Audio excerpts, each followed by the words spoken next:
I'm going to give you, first of all, a short introduction to that huge amount of primary source material that's available to you online in the form of court transcripts, court evidence, and so forth from the trials that took place. And essentially, these trials that begin at Nuremberg, they define the historiography of the Nazi regime. Often that's where the primary history, the kind of foundational history comes from these trial transcripts. So for those of you who might be contemplating maybe doing a proposal for a research essay based on Nazi crimes, and they came in many different forms.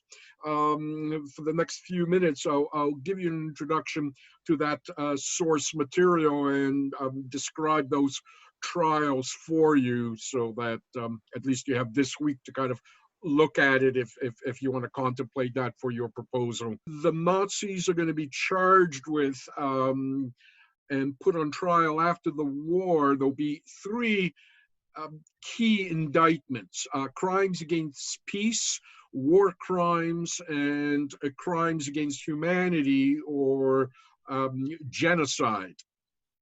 Crimes against peace, also known as a conspiracy to commit aggression. This type of international crime essentially emerges out of the Treaty of Westphalia that I talked about last week, about the notion of territorial sovereignty and so forth. And so this kind of crime begins to get codified essentially in the 19th century. And essentially, a conspiracy to commit an aggression is conspiracy to illegally invade another country and violate its sovereignty. The only legal excuse for invading another country, of course, is to defend yourself. And that's why often nations, when they invade another nation, like to claim that they're only defending themselves. Whether it's against a terrorist threat, as in the current age, or in the past. We'll see, for example, when the Nazis invade Poland, the night before they invade Poland, they will stage a kind of fake invasion from Poland into Germany. So it's a crime, as I say, to invade another country. So that's known as crimes against peace or conspiracy to commit aggression. Two are war crimes. War crimes fall under a number of international treaties and conventions. Again, most of them are formulated in the 19th century. You have, for example, the Geneva Convention on the Treatment of Prisoners of War, POWs. There were four conventions, three of which, of course, took place before the wartime trials, 1864, 1907, and 1929. And these treaties essentially stipulate how prisoners of war are to be treated. 1907, of course, as you have modern naval warfare. 1907, it was extended to naval personnel. For example, it's a war crime if you sink a ship and there are sailors in the water and then you machine gun the sailors. That's a war crime. It's a war crime to put enlisted men at work.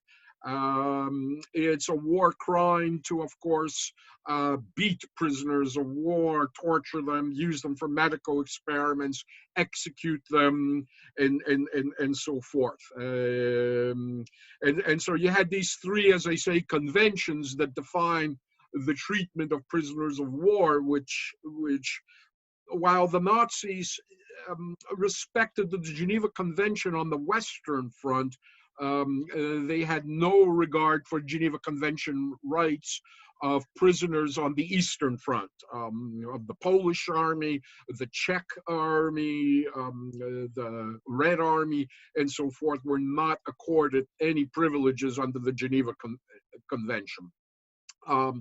There's also the Hague Convention on the Laws and Customs of War. Again, 1899 and 1907, these two conventions define what kind of weapons you may use on the battlefield. For example, chemical warfare is prohibited, explosive bullets or soft-nosed bullets, hollow points, so forth, are strictly prohibited. And so these technically fall again under the issue of war crimes as well, although it's not quite as well stipulated in the 1907 convention. That's why you're going to have the 1949 convention after the Second World War.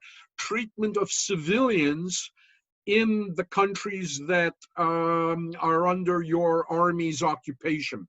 That too falls under both the Hague Convention and the 1949 Geneva Convention. But again, 1949 Convention doesn't apply since that follows the Nazi regime. The third crime, crimes against humanity, genocide, is a little bit more complex because we don't define genocide as a crime until the middle of the Second World War. So when the Nazis begin perpetrating genocide or crimes against humanity, it's technically not in international legal codes. It's not exactly a crime. Genocide is defined today and was defined during the Second World War as an attempt to destroy in whole or in part a people on the basis of their race, color, or creed or ethnic affiliation. In the 90s, we used the term ethnic cleansing. That too is another word for genocide. Genocide is a very technical term. If a particular action is defined by the United Nations as an act of genocide, the United Nations must intervene in that event. And so that's why it's very rarely declared, as we saw, for example, in the case in the Sudan, Darfur. There were all these issues, whether that is a genocide or not. If it's declared as a genocide, there would have had to have been an intervention. And so really, since the Second World War, the only, I think, officially declared genocides were the ones that were taking place in Bosnia, Herzegovina, in in the Balkans in the 1990s, as well as Rwanda and Cambodia during the Pol Pot regime as well. So it's kind of retroactive, this introduction of genocide. Now, the reason for this is, when, for example, the Nazis were killing Jews in Poland, it was technically a war crime. But and certainly those murders of Polish Jews or Russian Jews, Hungarian Jews, could have been prosecuted as perhaps war crimes. However, the question came, what about German Jews? It was expected that defendants, German defendants in the court, would have pled that since they're on trial in international tribunal, their murder of German Jewish citizens should actually be a crime prosecuted under German law as opposed to international law. That if you want to kill your own citizens, it's not an international crime.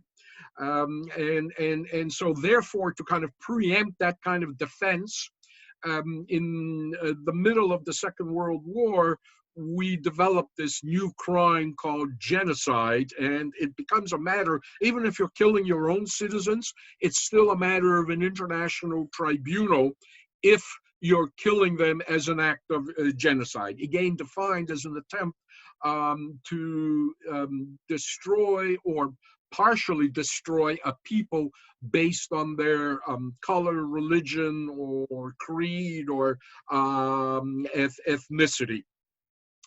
It does not include gender. There have been over the decade calls to make, for example, prosecution of individuals who are gay as equivalent to an act of genocide. That international law has not agreed on that yet. So far, genocide applies again as an attempt to destroy in part or in whole a people based on their creed, religion, ethnicity, and so forth. And finally, the fourth indictment is conspiracy to commit the above crimes. In other words, that these weren't kind of spontaneous actions, but they were carefully planned out in committees, that there was a kind of chain of command, and that, you know, this was thought through. These were not battlefield excesses, so to speak.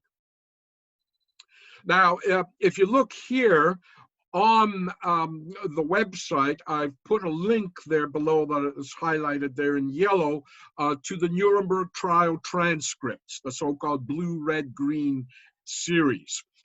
That link will take you to military legal resources at the Library of Congress, and there you'll be able to click through to a number of PDFs that cover three series of books, the blue, green, and red series. The so-called blue series, Trial of Major War Criminals before the International Military Tribunal, IMT, held from November 45 to October of 1946. It's called the blue series because the books come with this kind of blue cover. This is the trial of all the major top-level Nazis that survived the war, as we'll see at the end. Many of Hitler's henchmen, including Hitler himself, will commit suicide. And so the top surviving leadership, starting from Hermann Goering, working their way down through 22 defendants, are selected depending upon their particular area of expertise or their ministry and so forth. So they try to pick kind of representatives of the various crimes in the form they took. And these individuals, like I said, 22 of them will be brought to trial at Nuremberg. One will commit suicide. Lay, the individual who's charged for the collection of slave labor throughout Europe, and then one, Martin Bormann, who's very high-ranking. He would have probably sat right next to Goering, and I'm not sure to the left or right of him, but he also is not at the trial. He's tried in absentia. So really, you have 20 defendants. You also, unique to history, have institutional defendants. For example, the SS, the Gestapo, the Nazi Party, the Reich's Resettlement Office. These institutions are also, like the mafia in a way, charged institutionally. So they're actually defendants as well, institutional defendants. So, for example, you're automatically liable for arrest if you were just a Gestapo officer, a German secret police officer, low ranking or high ranking, but it was considered a criminal offense just to belong to that institution at the end of the war. So this is the major, as I say, trial. The blue series of books will have the entire transcripts of the trial, the prosecutor's cross-examination, the defense argument, all the witnesses, every word spoken in that trial will be contained in these transcripts. There's 42 volumes, 42 PDFs. Usually you have one or two defendants per volume, but if you go through them, you'll kind of see indexes and so forth. It's a good research tool because, of course, you can word search the PDF. So if you're searching for a particular concept or date or name, all these volumes are searchable one by one, something you wouldn't have been able to do, say, 10 years ago when they were just in hard copy in libraries. So that's the blue series. The second series, Trials of the War Criminals. This is secondary war criminals, and these are tried by the United States military tribunals. This is not an international military tribunal. This is a U.S. military tribunal, and each country, although I don't have links for you to their transcripts, but each country will hold a series of military tribunals. France, Britain, Poland, the Soviet Union, and so forth will have their own trials. The green series are the ones that the Americans hold, also at Nuremberg, between October of 1946 and April of 1949. They're known, as I say, as the green series because, again, the volumes have a green cover. There's 15 volumes, and the trials are arranged essentially by theme. Here you can see some of the defendants at these secondary trials. The themes are 12 different trials. You have the doctors' trials, 23 Nazi physicians who are charged in carrying out a program that the Nazis called Operation T4 or Aktion T4 in German. This was what we often refer to as the euthanasia project, although again, this is not euthanasia, this is medical murder. Then you had the Milch trial, which was the trial of a field marshal in the Luftwaffe, the German Air Force. So it focused on crimes committed by the Nazi Air Force. Then you had the trial of the judges. 16 Nazi so-called racial purity judges. The Nazis will set up racial courts. And so, it's part of the genocidal process, the idea of codifying the killing of other races. That's something that the Nazis are going to do. I mean, they're going to use the law to commit murder. So the judges go on trial. Then you have the so-called Poe trial, Oswald Poe and 17 SS officers. These are the individuals that ran the concentration camps. And so the Poe trial relates to the operation of the slave labor concentration death camps. You then have a number of corporations put on trial. Frederick Flick and 5 directors of conglomerate of corporations that use slave labor are put on trial. The 6th trial is I.G. Farben. I've already described to you I.G. Farben as the world's 4th largest corporation. The 24 directors of I.G. Farben It's, of course, the manufacture of Zyklon B, the gas that will be used in the gas chambers. And of course, we talked about Auschwitz as kind of being a joint corporate with SS, a kind of co-venture. So they'll go on trial for that. That's the 6th trial, the I.G. Farben trial. And in fact, I think it makes up 2 volumes. It's so massive. The 7th trial is 12 German generals in the Balkan campaign. So that's Greece, Yugoslavia, the hostages. They're charged for executing hostages. That's a international, that's a war crime.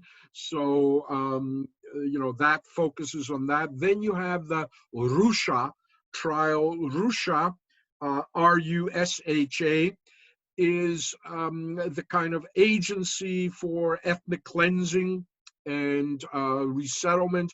9, the Einsatzgruppen trial. These are the mobile killing units in the East that are killing men, women, and children, shooting individuals by the million. They will execute one by one 1.2 million people between 1941 and 1943.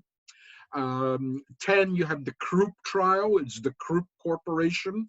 It produces steel, produces artillery, and so forth. And of course, they're using slave labor. Then 11 is the ministries trial. That's the various ministries that are involved in crime, from the Ministry of Finance to the Railway, the Ministry of Economics, the Reichsbanks, all of them. These various government ministries participate on different levels in some of the crimes. And then finally, the German military, the High Command. 14 high command generals are also charged with war crimes and conspiracy to commit aggression, planning war, and so forth. So those volumes, again, are arranged by theme. The green series are not as complete as the blue series. There is some testimony there. There is some defense material there, but they're kind of a selective sampling of those trials, but they're fairly, thorough. Excuse me. Finally, you have the red series, and it's called a Nazi Conspiracy and Aggression, and of course, because of the red colored volumes. Nazi Conspiracy and Aggression consists of documents entered by the prosecution in the 2 previous series of trials. So essentially, it's thousands and thousands of pages of Nazi documents translated into English, and so here you have essentially 10 volumes of primary source documents. So, for those of you who might be contemplating doing a primary source essay, this is an enormous resource for you on the subject of Nazi criminality, and we'll see. Essentially, it is indeed a conspiracy, as the Office of the United States Counsel for the Prosecution of Axis Criminality labels it. They do conspire to commit these crimes. So that's a little kind of quick tour for you of the sources. Any questions about just those trial documents? All right, beauty. So again, 5 major preconditions that would probably be essential in producing a movement similar to National Socialism. I think over the last 2 lectures, you've seen many of these already entering into the mix: the respectability of biological racial beliefs, a nationalization of masses as an instrument of social control and international aggression, this kind of half feudal, half-industrial society with long-standing militaristic and authoritarian traditions. I talked last week about the Junker class and how dominant it is in pre-World War I Germany. Today we're going to see a little bit more about kind of the traumatic effect of military defeat and economic ruin in Germany, and we're going to start looking at this convergence of sociopathic personalities and xenophobic movements, starting, of course, with the main man, Adolf Hitler. Just for the record, Adolf Hitler is born April 20th, 1889. He's not German, he's actually Austrian. He's born in Braunau am Inn in northern Austria. It's just borders on German Bavaria. So, Hitler's essentially a southerner, but he is an Austrian by birth. He is Catholic by his religious birth. It's not quite clear when Hitler, if ever, rejected the Catholic Church and adopted new German paganism. Just at quite what point he slipped into that, it's unclear. You're looking at a photograph of Hitler's father, Alois. His father, Alois, spelled A-L-O-I-S. He's the illegitimate son of Maria Anna Schicklgruber and her unknown mate. We don't know who Hitler's grandfather would have been. However, his grandmother, her name, as I say, was Mariana Schicklgruber. And Alois will carry the name Schicklgruber. There's a lot of speculation that perhaps Hitler's grandfather was Jewish. This is a particularly popular myth during the Second World War, spread often by Allied intelligence services to kind of suggest that, the leading anti-Semite in Nazi Germany, Adolf Hitler, in fact, has Jewish blood. In the end, there is no evidence that his grandfather was Jewish. The myth kind of comes from the fact that Maria Schicklgruber was employed as a servant in a Jewish household, but this was not during the time that she became pregnant. So there was this theory that, her master had sex with her and that, he was Jewish and so forth. There is no historical evidence for that. So that's a myth. When the father is 5 years old, Hitler's grandmother, Maria, now marries. And she marries Johann Georg Heidler. Heidler spelled H-I-E-D-L-E-R. And then she dies when Alois is 10 years old. And so Alois is essentially brought up by his uncle, Uncle Heidler.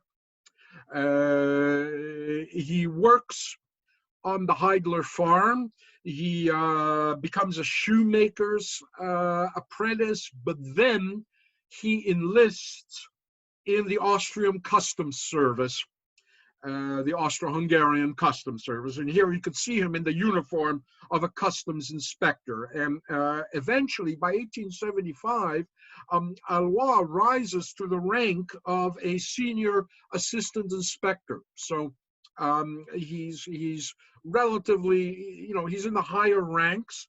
So he's doing financially very well. And so in 1876, the uncle persuades Alois now to change his name to match his own name. And so Alois attempts to change his name from Schicklgruber to Heidler. But the clerk at the office in Austria, instead of writing Heidler with a D, by accident writes Hitler with a T. And that's how Alois comes to have the name Hitler, which he'll give to his son Adolf. So it's an entirely mythical name that emerges out of error in the Austrian bureaucracy. And you know, there's some historians who kind of tongue-in-cheek argue that had Hitler's father not changed his name to Schicklgruber, the Nazi movement would have never existed, because nobody can imagine people, you know, going, you know, Heil Schicklgruber. It just makes no poetic sense, while Heil Hitler somehow has a ring to it. I mean, you know, like I say, tongue in cheek, it's a kind of a trivial argument, but you know, I just can't imagine thousands of millions of people chanting, you know, Heil Schicklgruber, Heil Schicklgruber. In any case, Alois now, as I say, is this rather affluent customs inspector. Hitler's mother, Clara Polzel, and Alois is 48. He marries quite late in life. When he marries Clara, she's 24. This is the picture that Hitler has on his desk, in fact, when he commits suicide. He's going to be obsessed with his mother. Now, Hitler's mother is actually the granddaughter of Uncle Heidler. And in other words, we're talking about a kind of an incestuous relationship. Hitler is actually a product of an incestuous relationship, and will carry out as well himself a number of incestuous relationships within his own family. In the 1920s, he will be dating his own niece, who will eventually commit suicide. So, you know, there's a lot of hillbilly in Hitler's family history. She has 4 children. Hitler's actually the 4th. 3 children died previously, and so when Hitler is born, of course, his mother is so worried about losing, you know, her 4th child, that she's going to be very protective of little baby Hitler. Here's baby Hitler.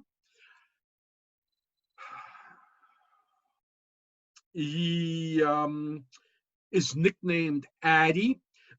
He will also have 2 sisters. He is kind of the apple of his mother's eye. He is very closely watched by his mother. Whenever little Hitler, little Adolf has a sniffle, the mother, of course, immediately panics. You know, he has the run of the house. The father, by the way, he's not at home.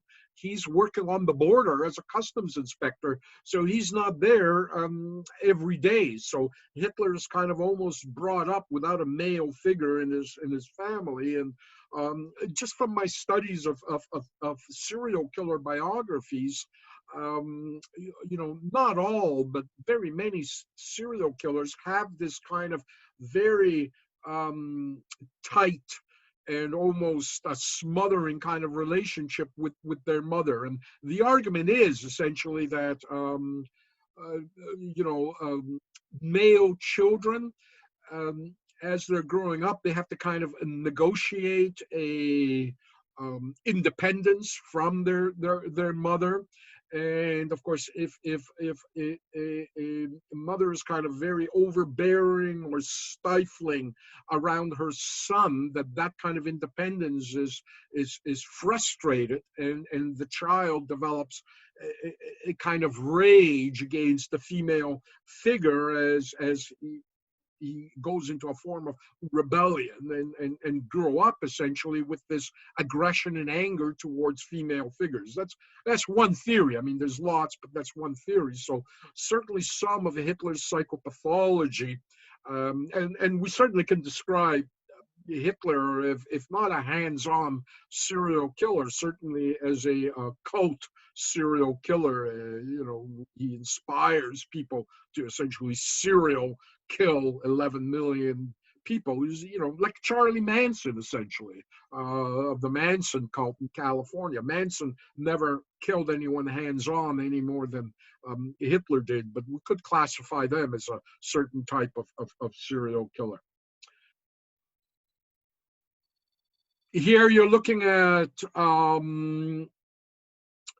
Hitler in grade 4. He's around 10 years old. Take a guess which one is Hitler. Anybody pick him out?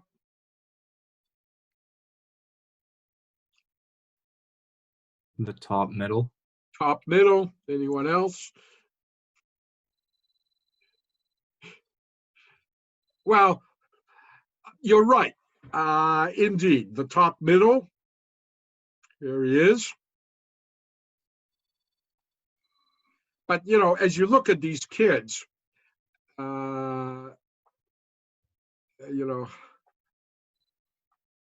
all can be little Hitlers. I think it's kind of a sign of the time. I mean, this guy could be Hitler. They're all, especially the guys in the top row. But you're right. There he is at the top. Hitler is an average student, basically C's. He excels in only 2 subjects. One is gym, if you want to call that a subject, and the other is art. Otherwise, Hitler's just a very poor and lazy student. He often portrays himself as growing up kind of in abject poverty, but that's not true. This is Hitler's home in the country where he was born, and then they moved to Linz, a larger city, where they own this brownstone building on one of the major streets. So they're middle class, or perhaps even upper middle class. So certainly not at all, kind of poor Austro-Hungarians as Hitler likes to portray. Hitler, as I say, is a mischievous student. This is a little sketch that Hitler drew of his teacher when Hitler was around 10 years old. I'm not quite sure what's going on with that ice cream there. Kind of a creepy drawing by Hitler, but you could see he's already has some skill at 10 at caricature. Here's a little sketch also that he did when he's 10 years old, the drawing kind of hauntingly reminiscent of what he himself will look like as an adult in the First World War. Hitler Hitler will produce literally thousands of watercolors, and here I'll go through some of Hitler's surviving paintings to just give you a sense of what he was like as an artist.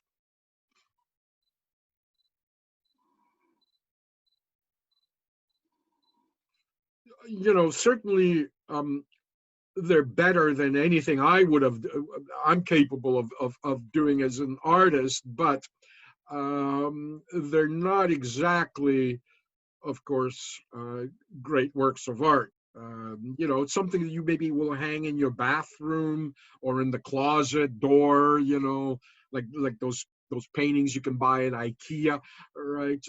They're pretty, they're decorative, they're like postcards and so forth. They have nice architectural detail in them.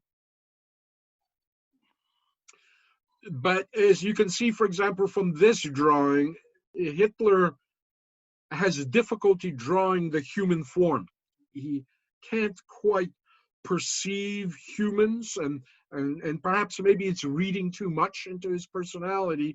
But again, you know, you can see just while he has all this architectural detail, when it comes to human beings, you know, they're like these little cartoon figures. He doesn't quite get a handle on the human form. Here are some flower studies he's done. This one's actually quite lovely. I would hang that in my washroom.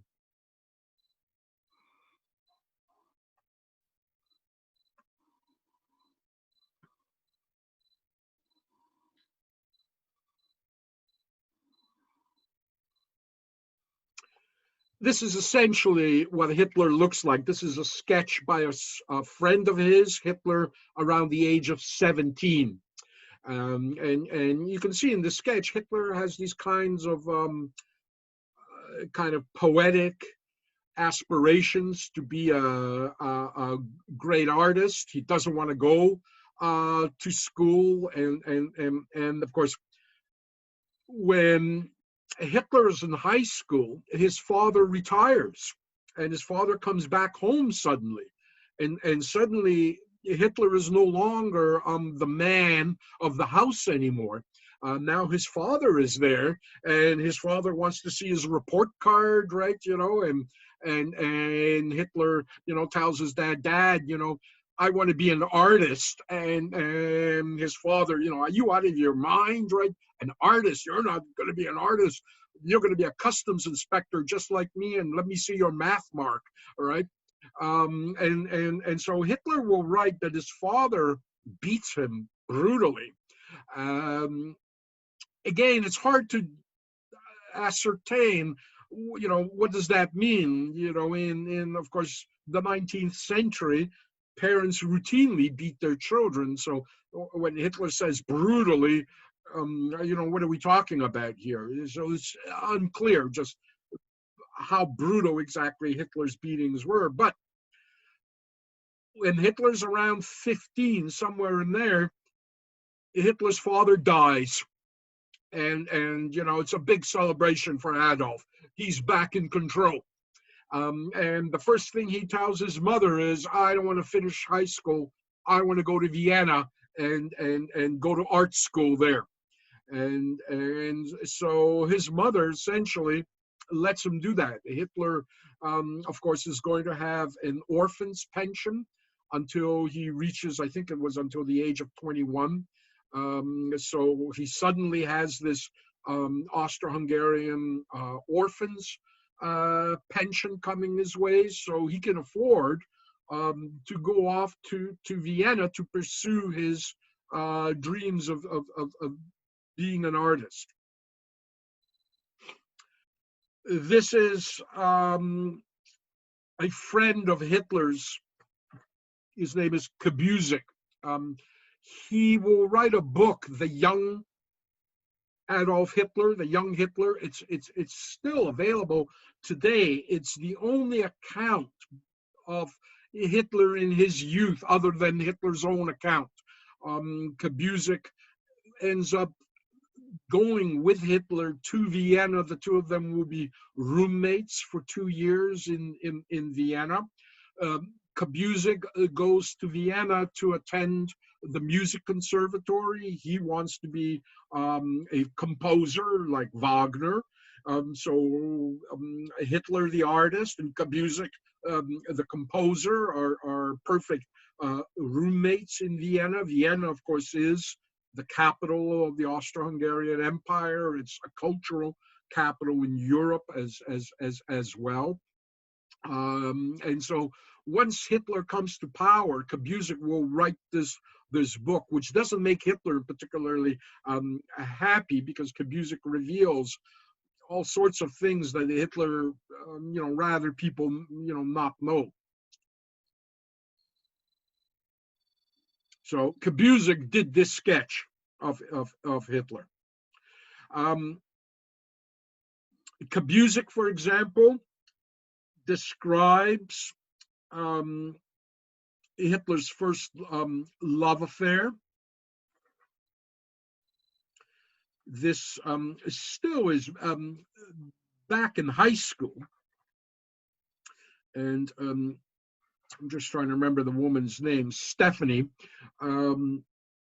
Hitler describes how Stephanie broke Hitler's heart when they were in high school, when they were secretly, according to Kabuzek, dating in high school. And so when Kabuzek publishes this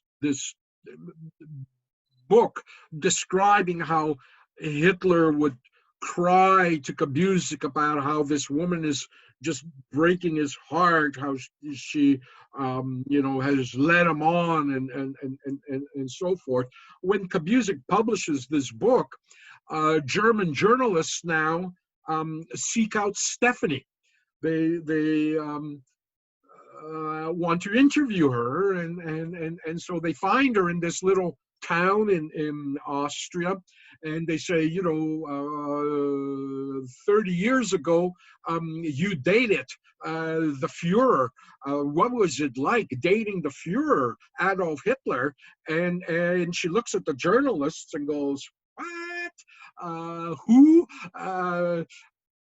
Hitler was in my class, really? And eventually comes out, yeah, indeed. She says, yeah, there was somebody sending me all these creepy letters, and I felt that I was being followed. But I never dated the guy, and I never spoke to him. So that kind of gives us some insight into kind of Hitler's fantasy world. Certainly as a teenager, he had this entire fantasy of actually having a relationship with Stephanie that did not exist. And yet he was so convinced of this that Kabuzek thought it was real, thought that actually existed. So we don't know much about Hitler's first loves or his girlfriends, or how he lost his virginity, his sexuality. That's kind of important in terms of understanding someone's psychopathology. What we know from mistresses who escaped Germany and ended up in the United States being interviewed by U.S. Intelligence. Hitler had sort of a number of perversions, or paraphilias, as we called them. Mistresses report, and this is typical of politicians and powerful men. Mistresses reported that Hitler liked to be stepped on, trodden on. He liked some of the women to defecate on him during sex, scat sex, as it's known. And again, from accounts of sex workers who had prime ministers or dictators as their presidents, as their clients, this is not atypical of powerful men. Powerful men in public, often in private, like to surrender their powers. So again, that kind of pathology, almost, if true, because remember, this is what they're kind of testifying to American intelligence services during the war. If true, then again, it gives us a kind of typical psychopathology for a deviant dictator. So, and certainly Hitler's regime is going to be very, very obsessed with sex and sexuality, in particular sex between interracial sex. I mean, that's going to be the obsession of Nazi Germany. Once Hitler and Kubizek arrive in Vienna, here you can actually see a sketch that Hitler sketches of a house that he plans to build for Kubizek and himself. There are, again, unproven speculations that maybe Hitler was actually bisexual, that he and Kubizek might have had a relationship, because certainly Kubizek describes Hitler as being very jealous of him. Whenever Kubizek would bring a date home to the apartment, Hitler would get into a huff, all right? But again, no real evidence. Hitler submits, here's another drawing by Hitler, submits his portfolio to the Vienna Academy of Art, which is the premier art school of Europe at that time. And when they look at review his portfolio, he's rejected. And this is the kind of work, again, that Hitler submits. And again, you can see kind of the architectural details are fine, but the human figures are very cartoon-like and almost two-dimensional. Here's an example of Hitler attempting to draw a cat. So, it's the worst drawing of a cat I've ever seen. In fact, this, and it seems to be a copy, is the only figure I could find, a painting I could find by Hitler that has human figures in it. But as I say, it seems to be a copy of something else. Otherwise, his art is like that. And in fact, the Art Academy, when they reject Hitler, they say, you should actually go into the architectural faculty. You're a much better draftsman than you are as an artist. And of course, Hitler is out of step with what is being hailed in art schools at that moment and in kind of the vanguard of the art world. Hitler, of course, is an old school 19th century realist in an age, of course, where Impressionism and abstract art are really now taking the art world by storm. This is the kind of stuff that Hitler is in competition with, and work like this. And of course, Hitler will hate abstract art, new art. He will describe it as decadent art. And in fact, once he comes to power as revenge, he's going to, of course, ban artists that, create this kind of modern art at that time. It's Gustav Klimt, for example. So Hitler will feel rejected in favor of what he calls decadent artists. And so that first year, while Kubizek is studying at the conservatory, Hitler is basically partying in Vienna. He doesn't tell his mother that he wasn't admitted to the Vienna Art School. And so he ends up going to the opera. He ends up hanging out at cafes. He's kind of living this Oscar Wilde life. At one point, he imagines himself maybe being able to compose music. And so one day he sits down at Kubizek's piano and attempts to bang out in a week an opera.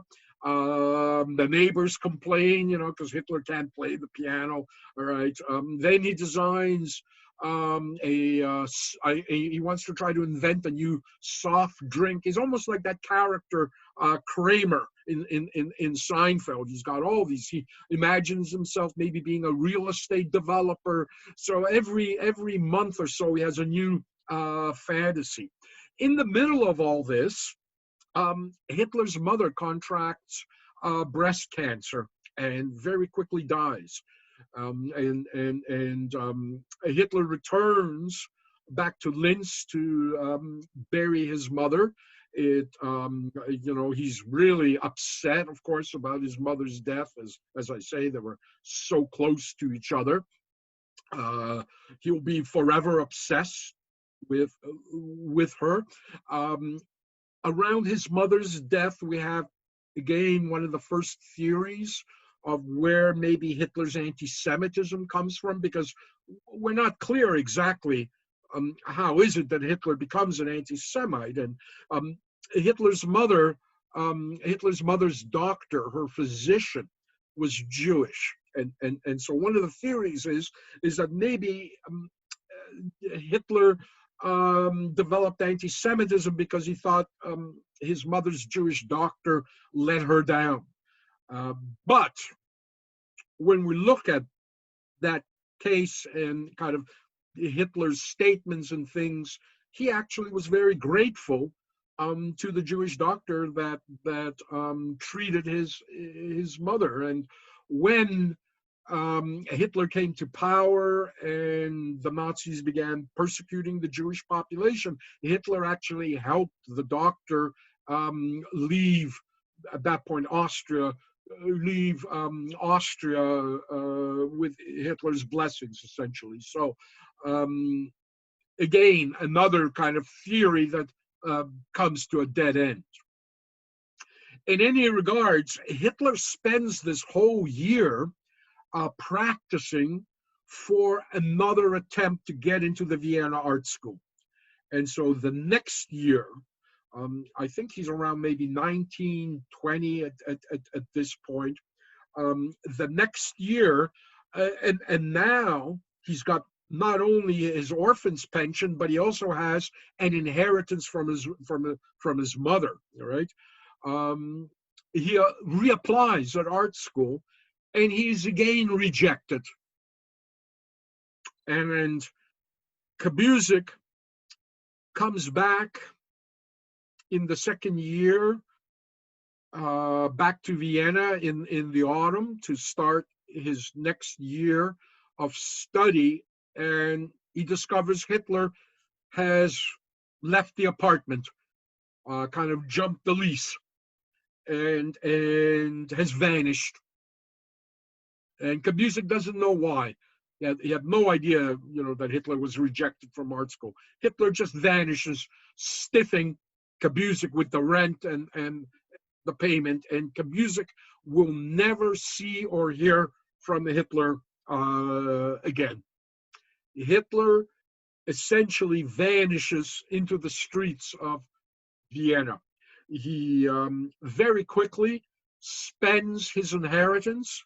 He then turns of age, and so he no longer has the orphan's pension either.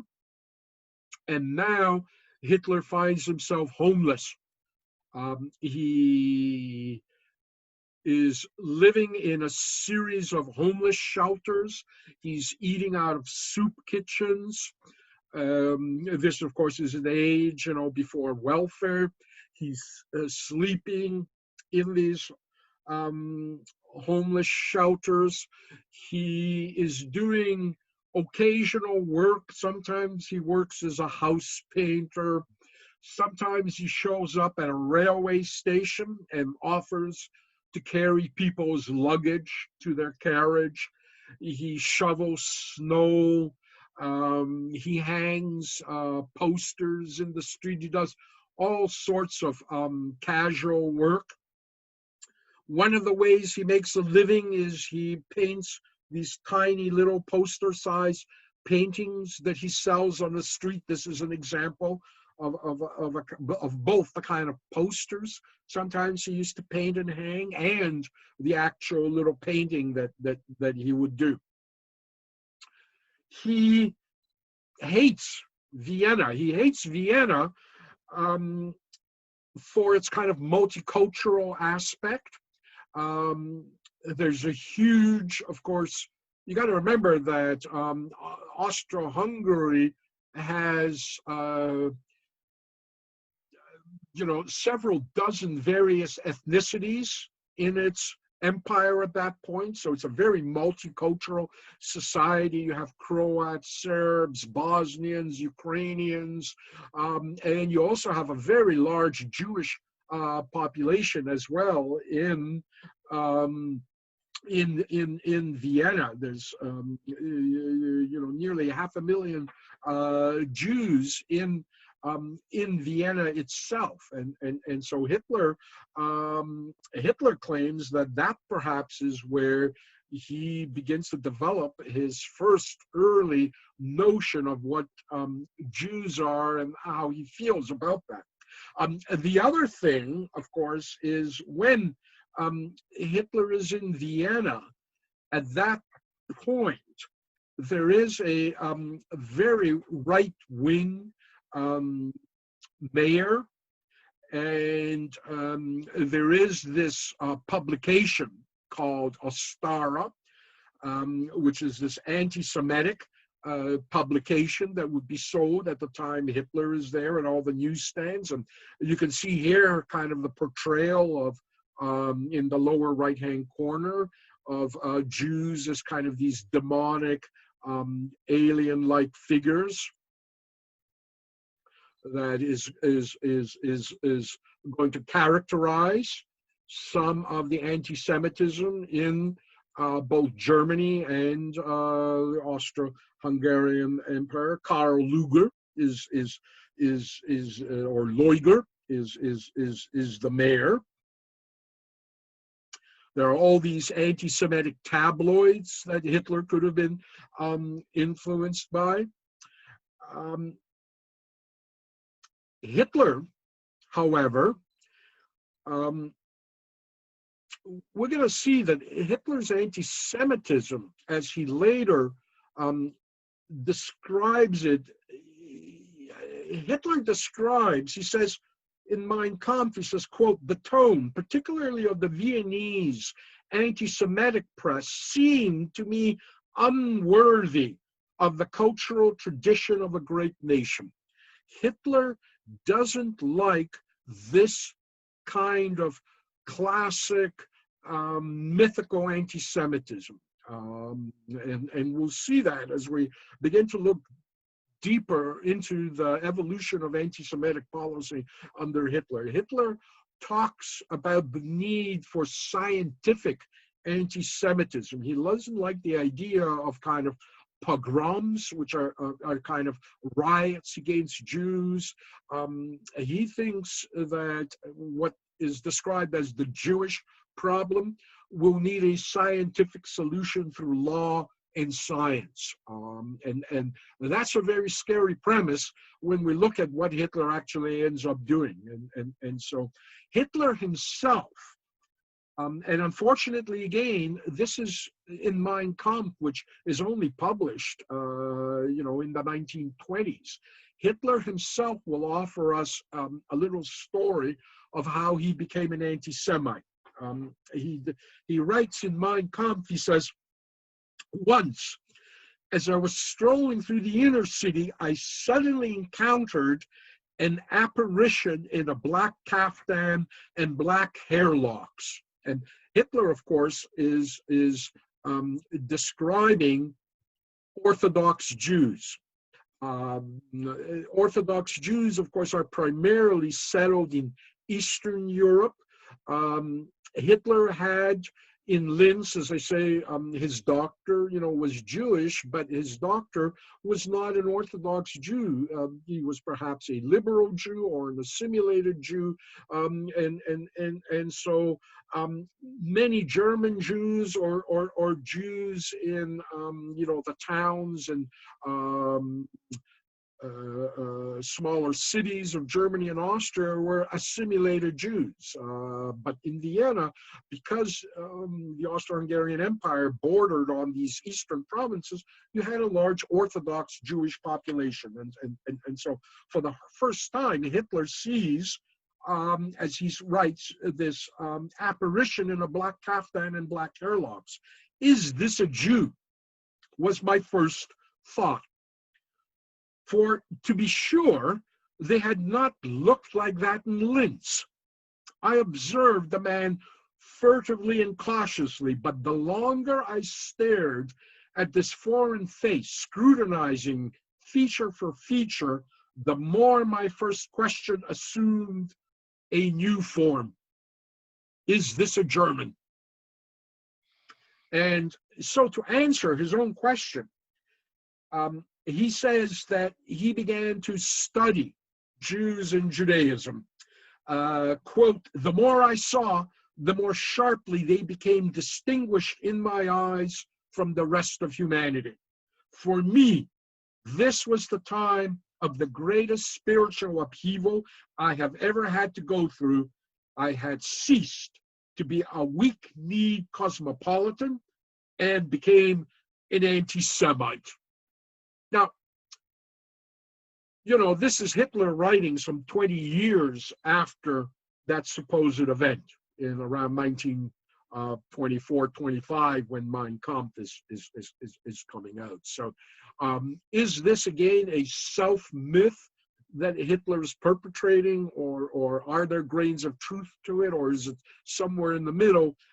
We really don't know. And we, you know, a lot of people who knew Hitler later and had momentary encounters with him in that period don't remember Hitler being particularly anti-Semitic.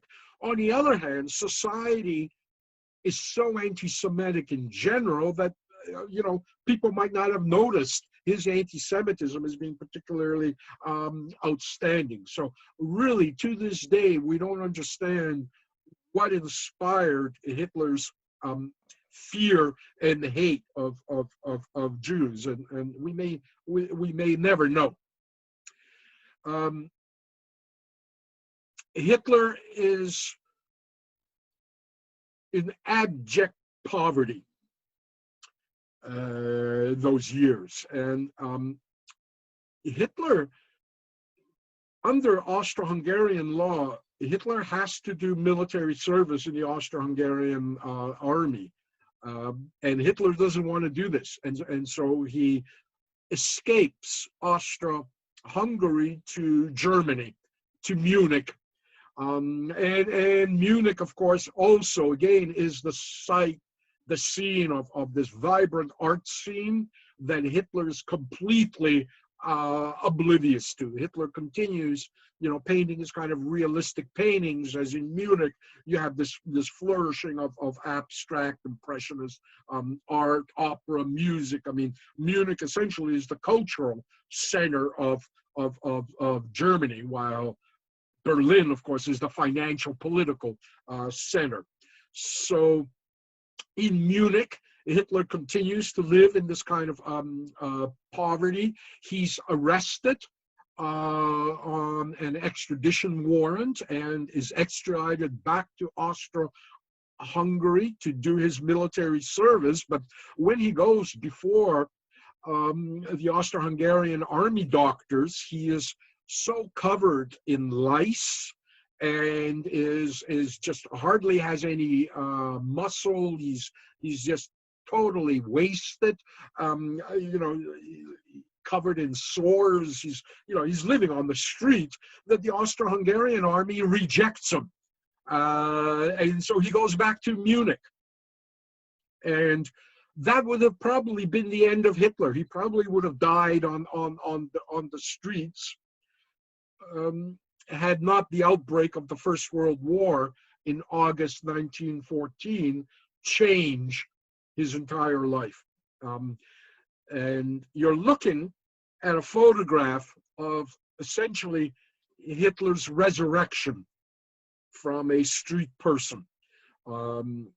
After the war, Hitler will describe to his photographer, Heinrich Hoffmann, how he stood at this public square in Munich, Odeonplatz, when war was declared, and how his whole future, his whole life as a homeless person was suddenly changed by war, and how he stood at that moment realizing that he's got a whole new life now coming. And Hoffman went into newspaper archives looking at crowd photographs that day when war was declared at Odeonplatz.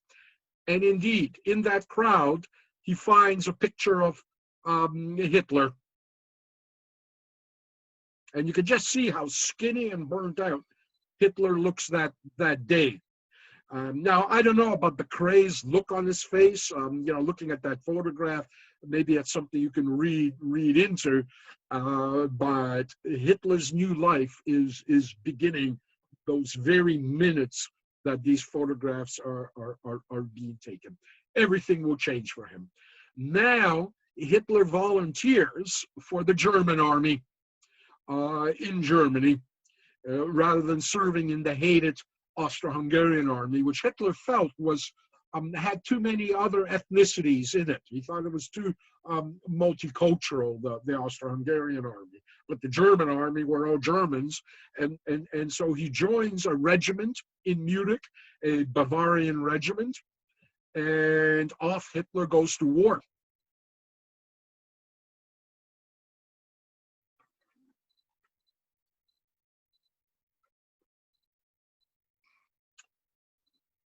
Hitler will have a distinguished service as a soldier in this apocalyptic war.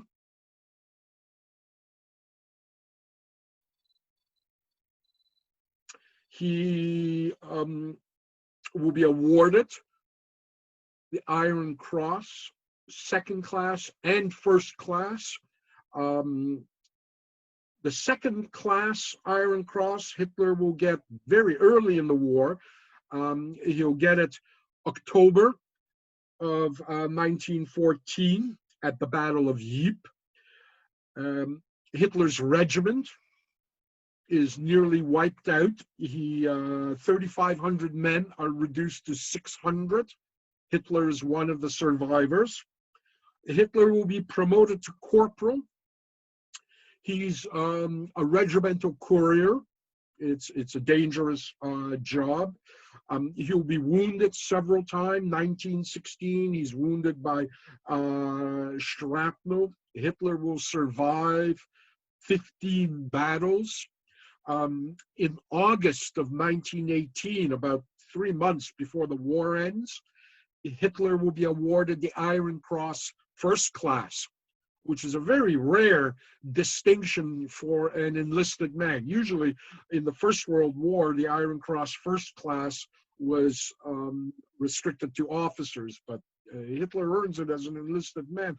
Unfortunately, the regimental records were kind of lost in the last months of the war, and so we don't exactly know what Hitler's first class award was for, but it is legitimate. It's not something that was later fixed up for him, so forth. Here you can see again Hitler's wartime sketches that he sketched along the front. These are, for those who collect Hitler art, and there's a guy in Texas that has something like 3,000 Hitler's paintings, or some ridiculous number. Like I said, Hitler was a prolific painter. The wartime sketches are the ones that are most valuable for collectors. But his art is not particularly expensive. I mean, you can buy a Hitler painting for a few $1,000s. It's as art, it's worthless. As a Hitler memorabilia, I guess it has more worth to it.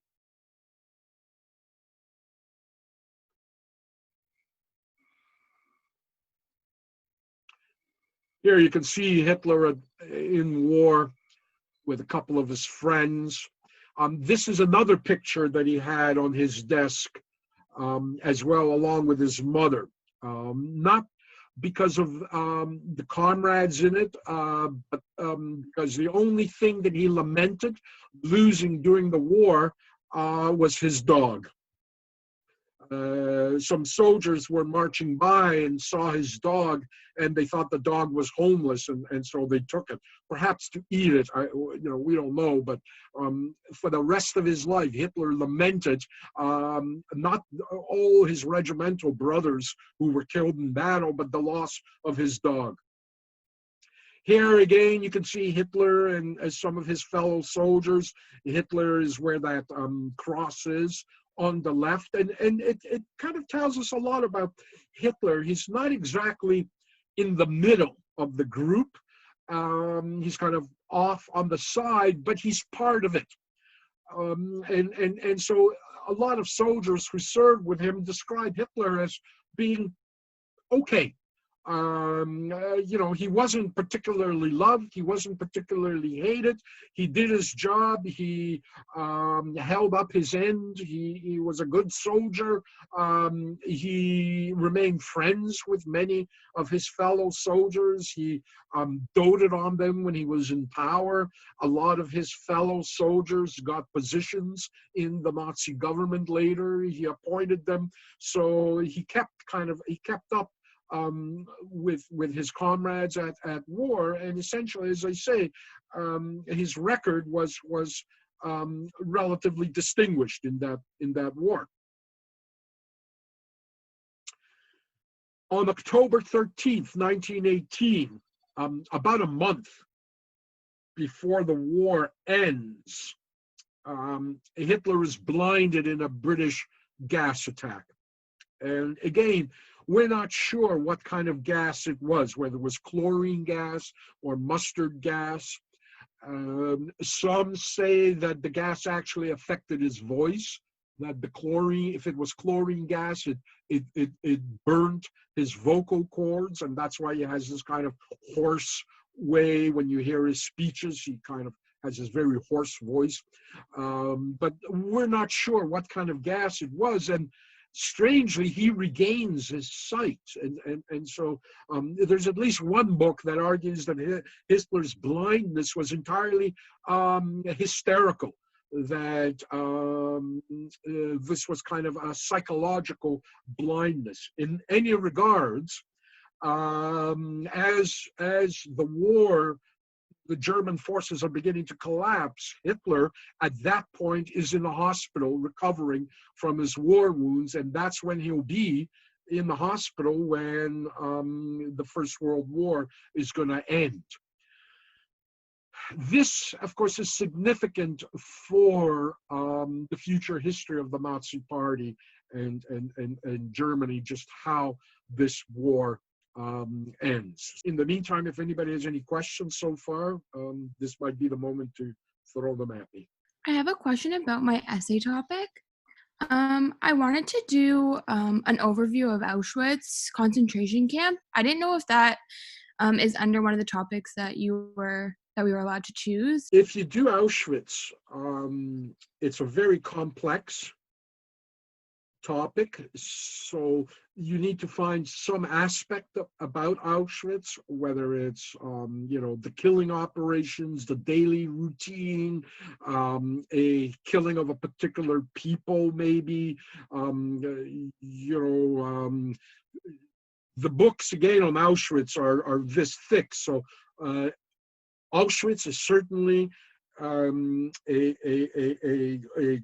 topic, but you need to focus down on some subtopic, labor at Auschwitz, or the selection process, or doctors at Auschwitz, or Polish political prisoners, or Hungarian Jews, or the Roma Gypsy people, the selection ramp, the gas chambers, some aspect of Auschwitz you need to focus down, but definitely that's an area that you're certainly welcome to explore in your essay. Remember, you only have 10 pages, 2,500 words roughly, so you do need to focus. saying, for example, I've got a few proposals I saw, on Hitler's architect, Speer. Again, you can't do his entire career in 10 pages. So you got to look at either a particular year or a particular construction project or a particular issue with Speer and so forth. So the more you focus, the more opportunity you have to kind of show me some research that I can grade. So like I said, Auschwitz is good, but you need to dig deeper into what part of Auschwitz are you going to do, or what aspect of it. While Hitler is in hospital, the German war effort essentially collapses on itself. Unlike World War II, the territory of Germany is not invaded by the Allies. The war on the Western Front primarily unfolds in Belgium and in France. It never reaches Germany. Germany is blockaded by the Allies, and eventually Germans begin to starve. Germans begin to question their own government. And of course, in 1914, when Germany went into the war, everybody was for it. It was like the United States, when they invaded Iraq, everybody was, yeah, let's go, right? After 2 years, everybody was screaming. And everybody who voted for the war in Germany at the beginning, and all the political parties voted for it. By the time, the war is in its 4th year, they're now all against it. The way the German government under the Kaiser worked, essentially, it was a parliamentary monarchy. The Kaiser is the king of Germany. There is a parliament called the Reichstag, but the Kaiser has more power than an English king did at that time. However, Parliament has one power it has, similar to the kind of powers Congress has in the United States. It can cut off appropriations for the war budget. And so as the war starts going bad, political parties now start turning against the war and threatening to cut off the German army and the German Defense Department from any future budgetary funding. Soldiers also begin deserting on the battlefield, and so by September, October, as German lines are beginning to fall back in France and in Belgium, some German soldiers just say, screw this, I'm going home. And now they start arriving at home with their arms and their equipment in a state of rebellion. And by November, you kind of have a rebellion now breaking out inside of Germany, which of course is bringing the entire war effort now to a grinding halt. The main 3 individuals who are responsible for the disaster, the military disaster that World War I becomes for Germany, are on your left side there, on the left side of the screen, Paul von Hindenburg. He is the Field Marshal, Commander-in-Chief of the German Army. And on the far right side, General Erich Ludendorff, the Chief of Staff. And then in the middle is the Kaiser, Kaiser Wilhelm II. These are kind of the 3 individuals at the end of the First World War responsible essentially for this disaster that Germany is falling into. And essentially Hindenburg and Ludendorff around October just throw up their arms and say, well, we quit. You politicians finish the war. If you guys feel so, that we're doing such a bad job, we quit. And they just leave essentially Germany without command. And so you begin to see this collapse, and Hindenburg and Ludendorff actually run away from Germany. They cross over into the Netherlands, which are neutral, on the assumption that they're going to be arrested and tried as war criminals after the war.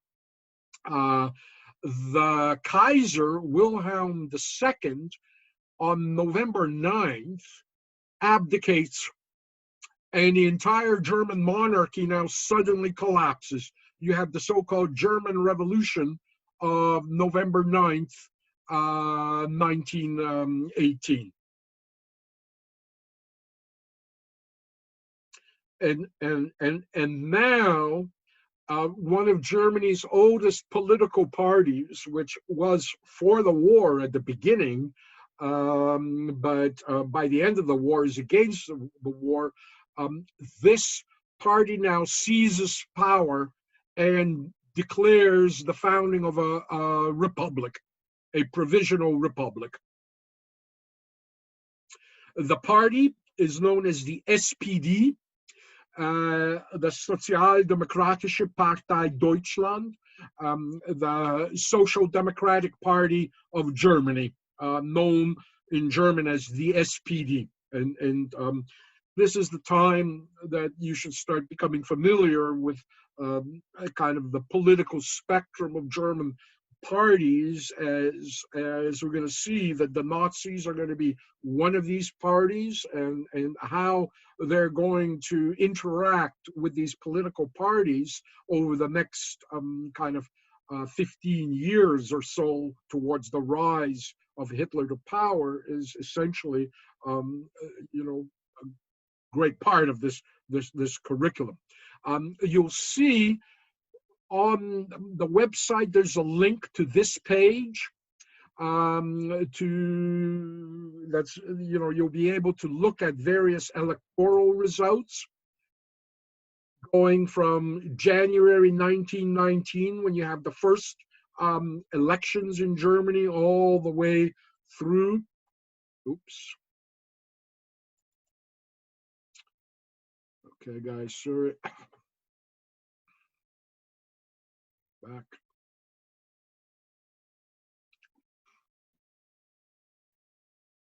I'll get that back to you in a second there.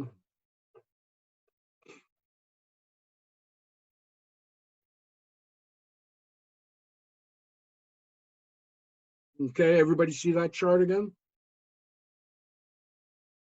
Yep. All right. So you'll see this chart. Like I say, there's a link to it. Become familiar with it.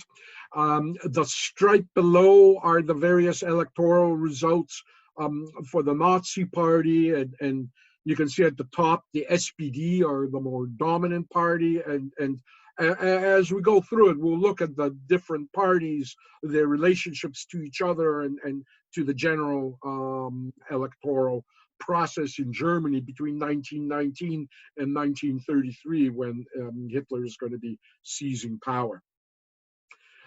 Friedrich Ebert, the leader of the SPD, will head the first kind of provisional government. He promises to have a constitutional convention within the next 3 months to establish a new constitution for Germany. Ebert is very worried about what happened in Russia the previous year. And he's worried that exactly the same thing is going to happen in Germany. In Russia, so many are killed in the First World War, primarily due to kind of Russian imperial incompetence, that there's a revolution in 1917, about a year and a half before the First World War ends. The revolution is a very popular one. Everybody in Russia essentially revolts except for the communists, the Bolsheviks. Lenin, Trotsky, communist revolutionaries are actually in exile at that moment. They were in exile since 1905. Lenin was in Switzerland. Trotsky was in New York. And so everybody else revolts and they overthrow the Tsar of Russia. The Tsar abdicates in February of 1917. Once the Tsar abdicates, you have a Republican government established, just like you'll see in Germany, a provisional Republican government. They too promise to have a constitutional convention, and the Russians promise the French and the British that despite the fact that they're no longer a monarchy, that they're now a republic, they're going to remain inside the war against Germany. They're going to continue fighting on the Germans on the Eastern Front. And that's February of 1917. April of 1917, the Americans now enter the First World War, and that begins to change the tide on the Western Front. But on the Eastern Front, things are still going bad for the Russians, even though, you know, the Tsar now has abdicated and you have a Republican government, but things are not going very well. And so German intelligence now finds Lenin in Switzerland and offers to infiltrate him back into Russia with a whole bunch of financing if he causes chaos and attempts to bring Russia out of the war. And Lenin now returns on the famous sealed train in disguise. He arrives in Russia in the summer of 1917 and now stages what Communist Russia describes as the Russian Revolution, but it's not a revolution at all. It's essentially a coup d'etat in October of 1917. Lenin now seizes power with soldiers essentially who don't want to keep on fighting and dying, and you know, there's all these kinds of famous Soviet iconography of, you know, the storming of the Winter Palace. None of that happens. What they do essentially is they just kick in the door of the Russian government and turf them out into the street and declare a dictatorship of the proletariat. The Communist Party now seizes power in Russia in October, November 1917, and Russia will go into a dictatorship under the Communist Party that will persist right until 1991. And so this is the scenario that Ebert feels. He doesn't want to be the guy who led the Russian Republic from February until October of 1917 was a guy called Kerensky, and Ebert doesn't want to become another Kerensky. And so the first thing that Ebert does is he immediately turns to the German army and he says, you know, you guys are the soul of Germany. You were not defeated on the battlefield. We remember Germany never surrendered to the Allies. What Germany declared was an armistice, a temporary peace. And the terms of the armistice were going to be now negotiated at Versailles in Paris. Versailles is a suburb of Paris, at the Paris Peace Conference. So it wasn't like Germany came under occupation or that German forces were destroyed. And so Ebert essentially turns to the German army and says, you know, you're welcome back in society. We're not going to challenge your primacy in German society. The Junker class are going to be respected, you know, welcome home. And so all these guys that essentially led Germany into this disaster are restored back into their positions as elite members of German society. And shortly after the November 11th armistice, you know, which is our Remembrance Day today, November 11th, 1918. Right after that, the German army holds a big parade, like they won the war, inside of Berlin. They march through Berlin, and all the German people, you know, cheer as the German army comes marching back, and they all go back into their positions. And that, of course, now triggers some of the more radical members of the SPD party and other party members who think this is an outrage, that the disaster that has, you know, occurred in Germany, they feel was the fault of the Junkers and the German military. And here we are putting them back into power after we overthrew them a few weeks ago. And so one of the leaders is a former member of this revolt, is a former member of the SPD, Rosa Luxemburg. She breaks away from the SPD. You can see her there, right there on the left. She breaks away from the SPD. She forms a movement that are first called the Spartatists, for Spartacus, the Spartacists. Spartacus, of course, was the Roman slave who revolted. And eventually the Spartacists will become known as the KPD, the Kommunistische Partei Deutschland, the German Communist Party. And they go into revolt.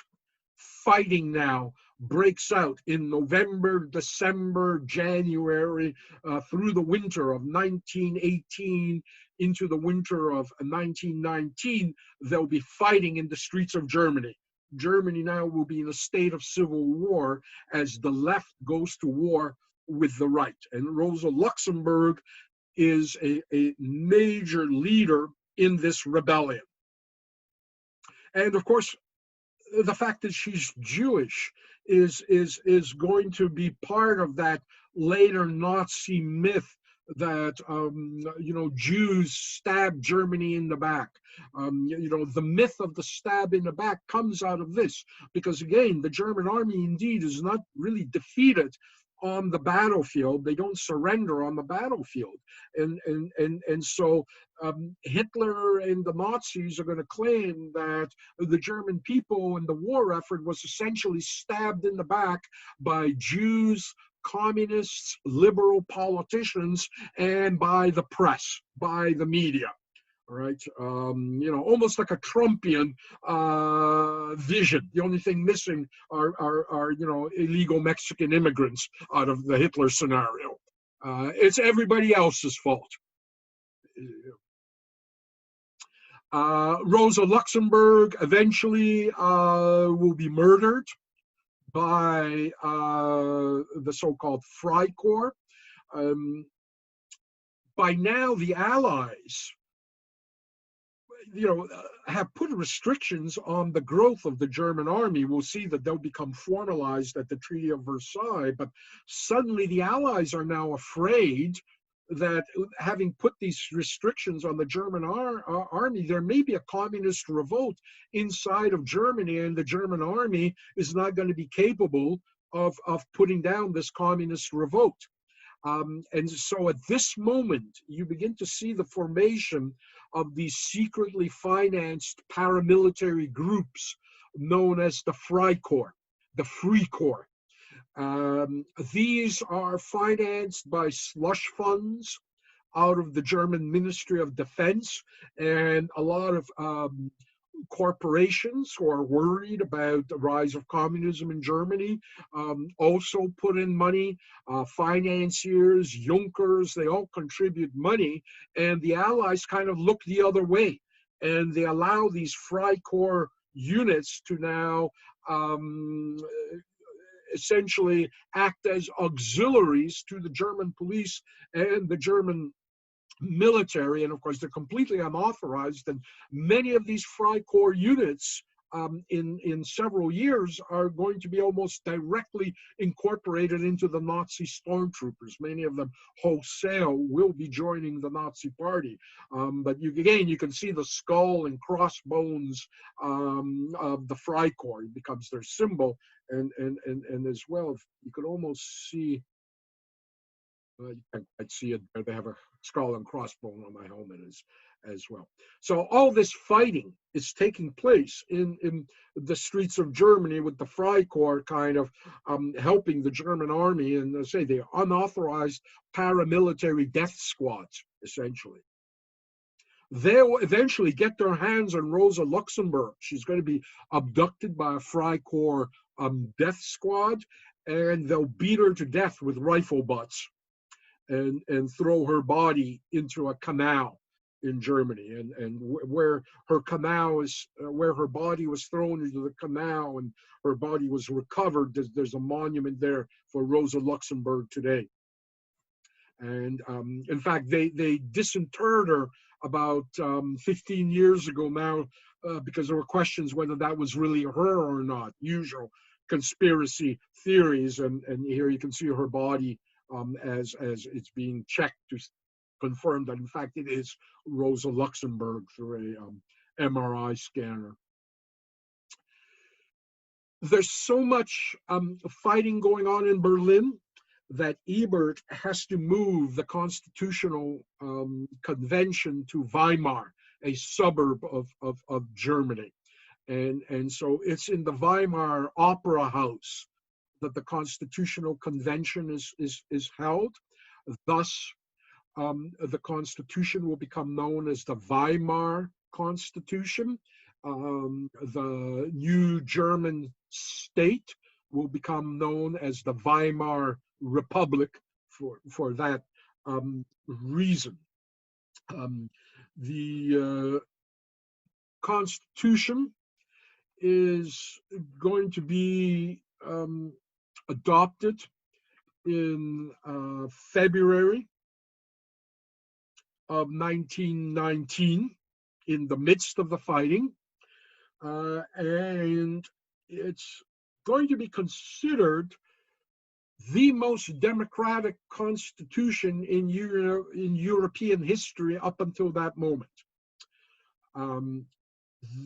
You should be familiar with the Constitution, in particular with Article 48 of the Constitution.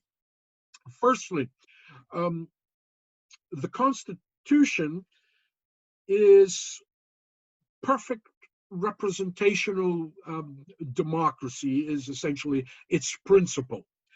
A political party will have representation in the Reichstag, in the parliament, equal to the number of votes it gets. This, of course, is very different from the way democracy works, for example, in Canada or even in the United States. In Canada, every riding, the winner in every riding takes all. And so, you can have, 35% of the vote and yet no seats, because in every little riding, you actually ended up not winning that riding. Like, for example, Trump has, is the president, yet he never had a majority of votes. And so in the same way, we have that system in Canada where, again, winner take all. Not in Germany. If you get 35% of the votes, you're going to have 35% of the seats in parliament. It also means if you have 1% of the vote, you're going to have 1% of the seats. And you're going to have many political parties running. Now, how it's going to work is like this. Every time a party gets 40,000 votes, it gets one seat. And so parties will choose which numbers of their registered candidates will get those seats. They'll decide within the party. But every time a party has, as I say, 40,000 votes, it gets a seat in Parliament. Sorry, I said 40,000. It's 60,000, 60. And so it's relatively easy to get 60,000 votes, right? You're talking about roughly 50 to 60 million Germans. So for you to get 60,000 votes, almost anybody can get it. So you have all these different parties, but nobody is going to be able to form a majority. Throughout the history of the Weimar Republic, we'll see nobody ever gets a majority. Every time a government is formed, it's some kind of coalition government until somebody out of the coalition gets into a dispute and pulls the rug out of the government, and they have to have another election, and all the seats are realigned. So it's going to be very chaotic. Here you can see the major parties, and you can see how the seats, if you look at the first row in blue, total deputies, you can see how the seats change election from election. How in January 19th there were 423 seats, but by July of 32 there are 608 seats. It changes because it depends on how many people vote. Every time there's 6,000 votes, a seat in Parliament becomes available. So from election to election, depending upon what the voter turnout is, also is going to govern how many seats there are going to be in that particular parliamentary session. Article 48, of course, abolishes the Kaiser, the monarchy. The monarch, of course, was the head of state. Now the head of state is no longer a monarch, but an elected president. A president will be elected by a popular majority, 50% majority. The president will hold power for, if I'm not mistaken, maybe 7 years. The president, as the head of state, appoints a government after the election. Kind of like in Canada, where the Crown, through the Governor General, appoints a government. The Governor General looks at an election in Canada and says, well, Trudeau and the Liberals have the majority. Clearly, they can form a government. And so the Governor General then allows the head of the party to form a government and a cabinet. In the same way in Germany, the president will look at the elections, and that party, which in his opinion is the one that has the vote of confidence to lead a coalition, he'll appoint as the leader of that party as chancellor. And chancellor is essentially the German version of prime minister. The president also approves the chancellor's cabinet. The chancellor will run by the president who he intends to appoint in the cabinet. And of course, in every case with German elections to come in the Weimar Republic, no single politician ever gets a majority. And so they all have to go in with 2 or 3 other parties as a coalition government, and they have to go to the president, and Ebert will essentially, bless which politician he thinks is best equipped to lead that government and who has the most confidence. Now, Article 48, as I say, defines the functions of the president. Very important provision to Hitler's seizure of power is Article 48 provides that if there is a deadlock in the German parliament and all these coalition parties can't form a majority on a particular vote, and it's an urgent matter, the president has the power, so-called presidential power or Article 48 power, to make an Article 48 decree. The president can declare a law on his own without it going through the German parliament, without it going through the Reichstag. Now, the Reichstag can overturn a presidential decree by a 2/3 vote. So there is a kind of a check and balance. But, it's going to be pretty rare in the history of the Weimar Republic for them ever to come to a kind of agreement that is going to include 2/3 of the voting members of the Reichstag. And so when Germany begins descending into chaos, and the parliament is unable to come to some kind of consensus in passing laws, we're going to see how the president of democratic Germany is going to start relying on Article 48 decrees to run Germany. And that'll be, the first steps towards the mechanism, the constitutional mechanism through which the Nazis and Hitler are going to be seizing power. But that's coming. We're talking about 1932, 1933. What else?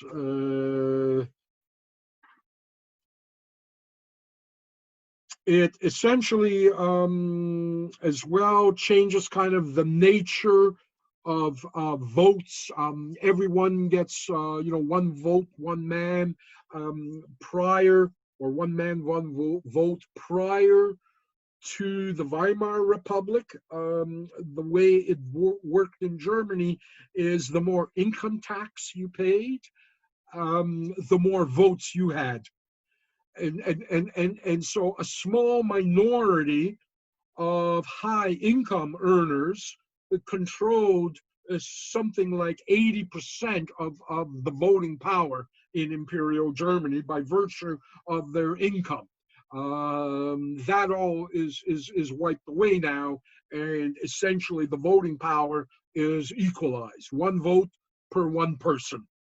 I'm not sure. Sometimes people ask me when women are allowed to vote in the Weimar Republic. You'll have to look that up. I keep forgetting to look it up, as I just remember now as I'm lecturing in that territory. Of course, in the United States, in Canada, and England, women will start getting the vote around 1919, 1920, kind of as a reward for supporting the war effort. Women will be granted the vote. In Germany, I'm not quite sure when they are granted.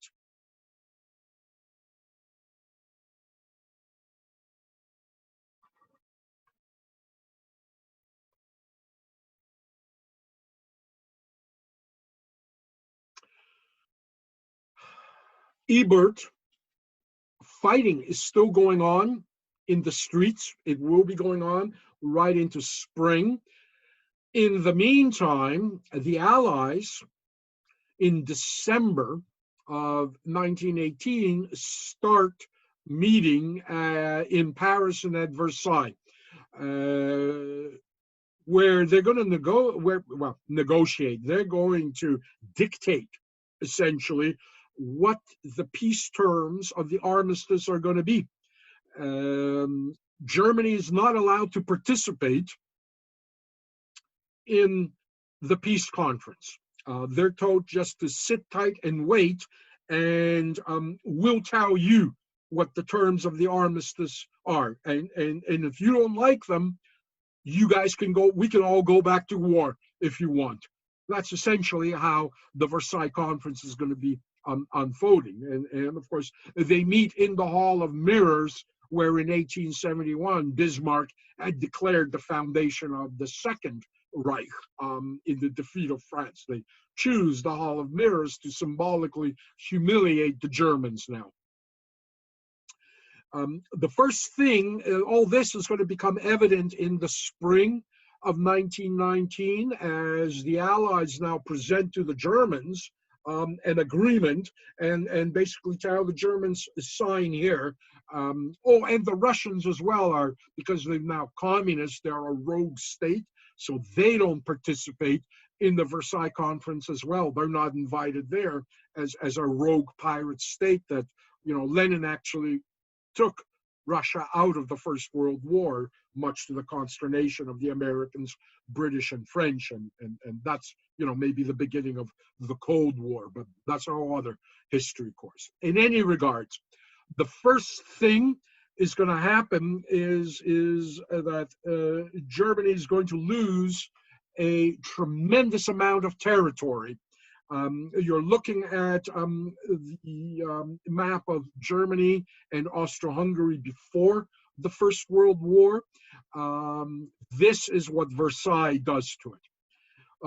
First of all, the Russians, of course, are going to lose that territory, the Brest-Litovsk territory that's along that dotted line.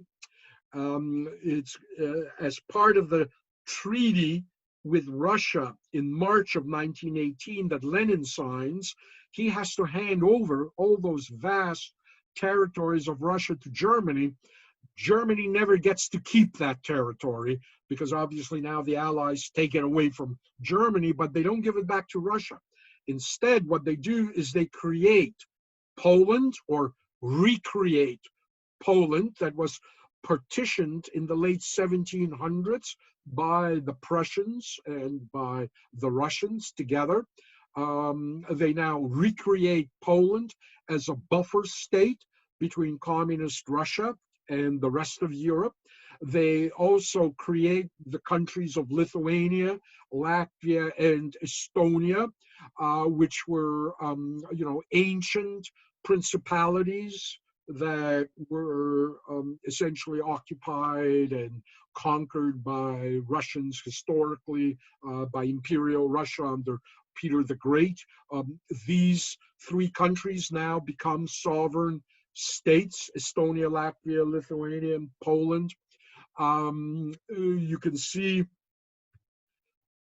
that Poland, which Hitler really will hate, needs access to the sea, to the Baltic Sea, and so they drive through this corridor right here, which becomes the Polish corridor between East Prussia, which remains part of Germany, and the rest of Germany. So there's this island in the east of Germany that's separated from the rest of Germany now. Danzig will become an international port, accessible to both Germans and Poles. Parts of East Prussia are going to be as well annexed to Poland. Czechoslovakia is created out of Austro-Hungary, a whole new country. Austro-Hungary itself is completely abolished. It no longer exists. Instead, you have two smaller states, Austria and Hungary, and then the rest of former Austro-Hungarian territory is divided between Romania and the emerging state of Yugoslavia. Yugoslavia is a Serb-led confederation of a number of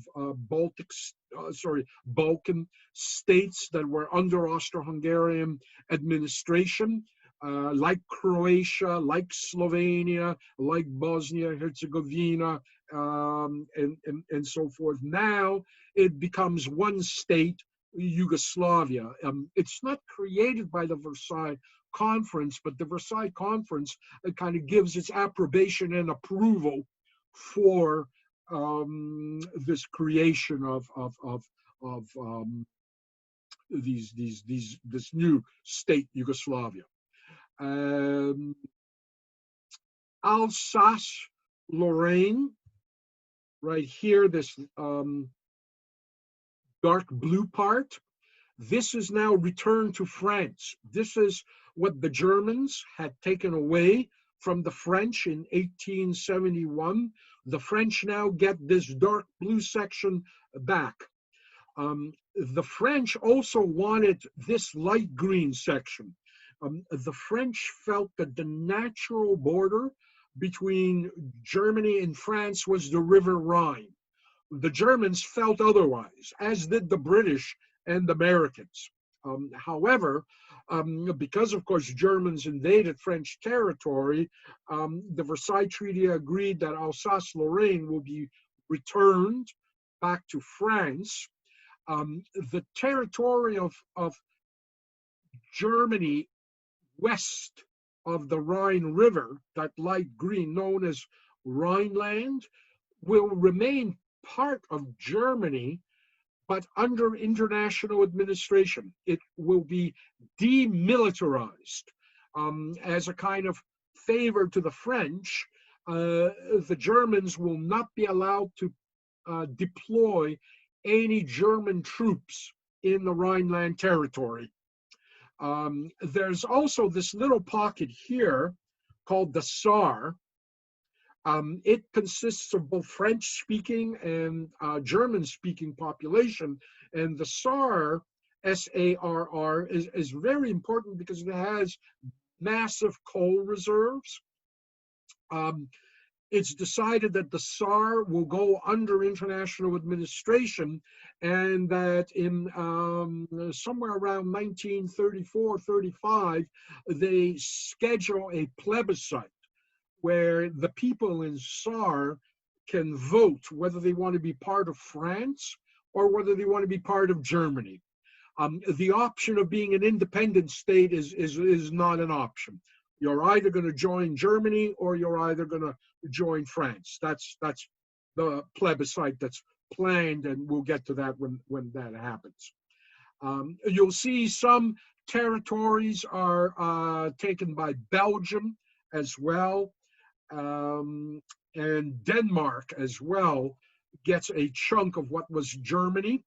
They get a piece of that, and another piece here, the lighter green, they're going to have a plebiscite there as well, whether they want to join with Denmark on this side or whether they want to join with Germany on this side.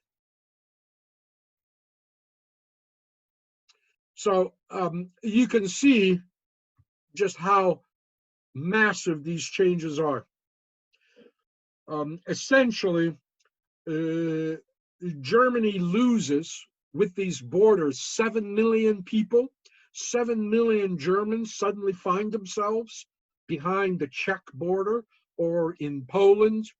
There'll be vast populations of Germans, ethnic Germans now living in Poland, in Czechoslovakia, and of course once Hitler comes to power, he's going to be using that ethnicity question as an excuse why to invade Czechoslovakia and invade Poland. He's going to claim that I'm just rescuing the ethnic Germans who have been trapped by the Versailles authorities.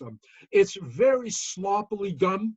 Essentially, you have guys, over whiskey and soda with crayons drawing, random lines on the map. Oh, here's a river. Let's put a border along this river. with no sense of what the ethnicity of the people living there are. So they trap all these Germans in northern Czechoslovakia and what's known as the Sudetenland, in regions of Poland and so forth. A lot of grief. Germany as well is going to lose 15% of its natural resources, coal mines, forestry, farming. All these things will now fall to the recreated state of Poland and the newly created Czechoslovakian state. The German army now is going to be restricted to no more than 100,000 soldiers, including the police. The German police are frozen at the manpower they had when the First World War began. In case Germans try to sneak in, paramilitary police, they try to sneak that in under the Versailles Treaty terms. So they're frozen, and essentially the professional German army cannot exceed 100,000 men. They're not allowed to have any tanks. They're not allowed to have any heavy artillery. The German army cannot have any offensive weapons. Their entire arsenal is limited to maintaining order at home and essentially, enough ammunition and supplies to fight communism at home in Germany and maintain the integrity of the German border, but they're in no position to lead an offensive. As I say, tanks will be completely prohibited to the German army. Their air force completely scrapped. They can have no military aircraft, period. Germany is disarmed. This is a very utopian treaty. It's a notion that if a nation acts as an aggressor, and in fact there's a I forgot, I think it was maybe Article 17 of the somebody might correct me on that, of the Versailles Treaty, Germany had to admit its guilt. We're guilty that we started the war.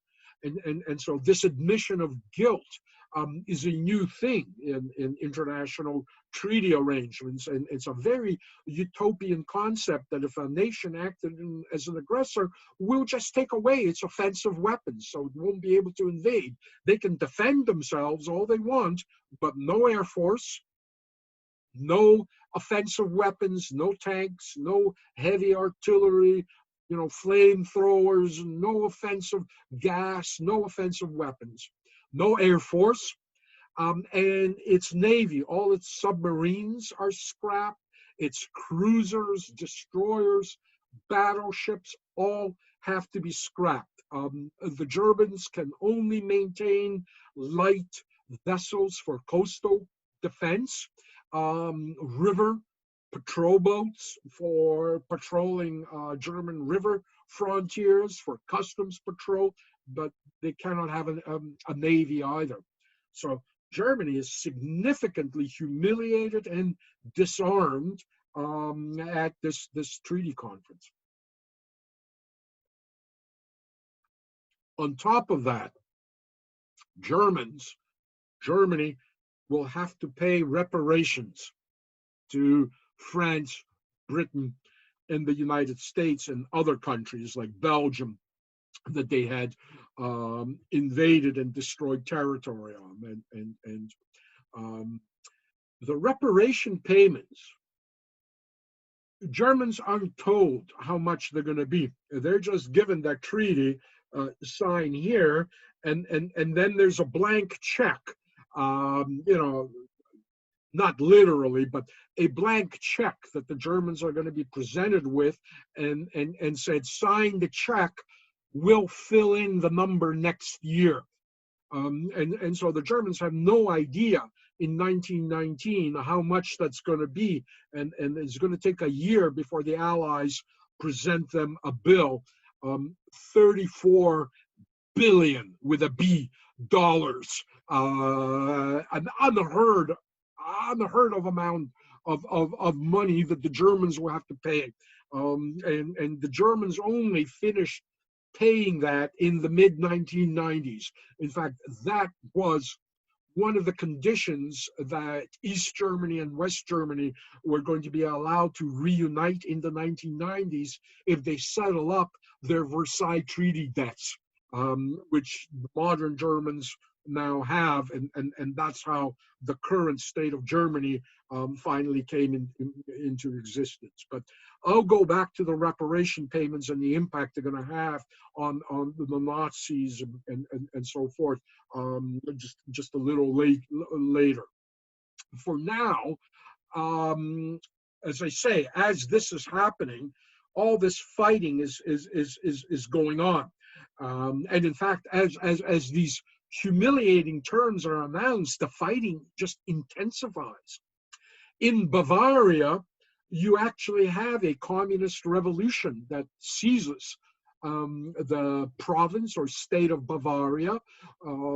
They establish the Bavarian Soviet state with a communist government in Munich, essentially. So, as I say, Germany is in a state of civil war at that moment. It's kind of like in Russia, the Reds versus the Whites. The same thing is happening here, except, of course, the official German army and the Freikorps are together working in partnership against the various revolutionary factions that are rising up in Germany. It's a brutal war. People are summarily executed in this war. Thousands of people end up getting caught up and killed in this civil war. Hitler at this moment has, of course, emerged out of the hospital. He recovered.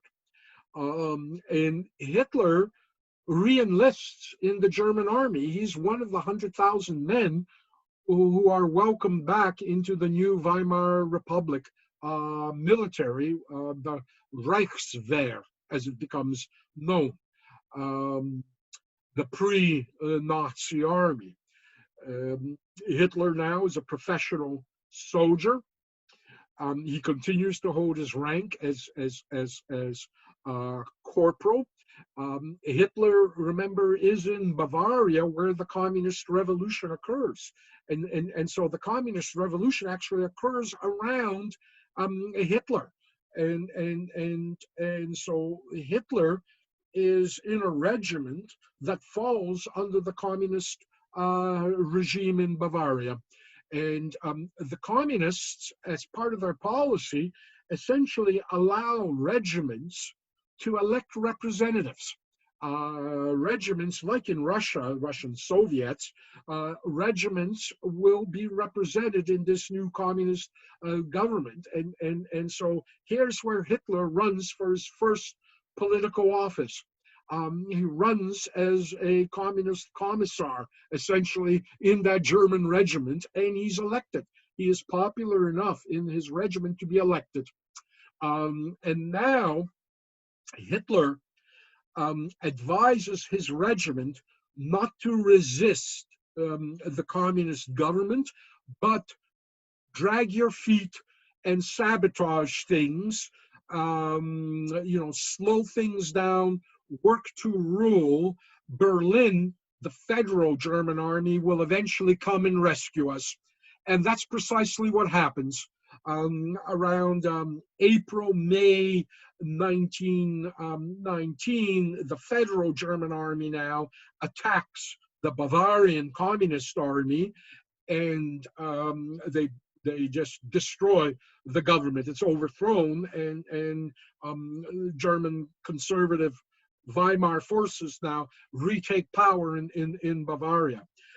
Hitler is in fact arrested by Freikorps and federal troops and put up against the wall and is almost shot as a traitor to Germany because of his elected position, and he's rescued at the last minute by other soldiers who say, no, no, he actually helped fight the communists.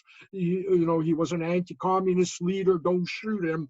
But we came very close to Hitler actually never hearing of him being shot in the Civil War.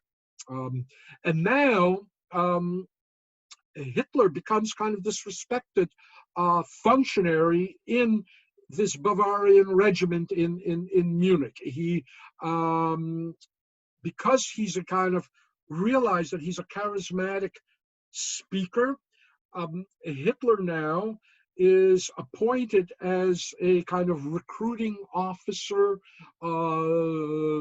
speech maker to new German recruits. It's his job to explain to soldiers to whom their loyalty now is old. He's got to explain that there's no Kaiser anymore, and now you swear a oath of loyalty to the Republic, to the Constitution. He's an advisor on ideological issues, and here's where we have the first written comment from Hitler about anti-Semitism when an officer in the German army writes Hitler a memorandum saying that, a lot of my troops are expressing a lot of anti-Semitic sentiments about, us being stabbed in the back and how Germany was overthrown by Jews and communists. How should I, respond to this? And Hitler advises, this is where he says, we should look at the Jewish question coldly. Don't encourage kind of anti-Semitic rumors or violent anti-Semitic propaganda, because it's just going to backfire on us. The way to deal with the Jewish question, Hitler's going to say, will be coldly and scientifically. And so Hitler discourages kind of fermentation of anti-Semitic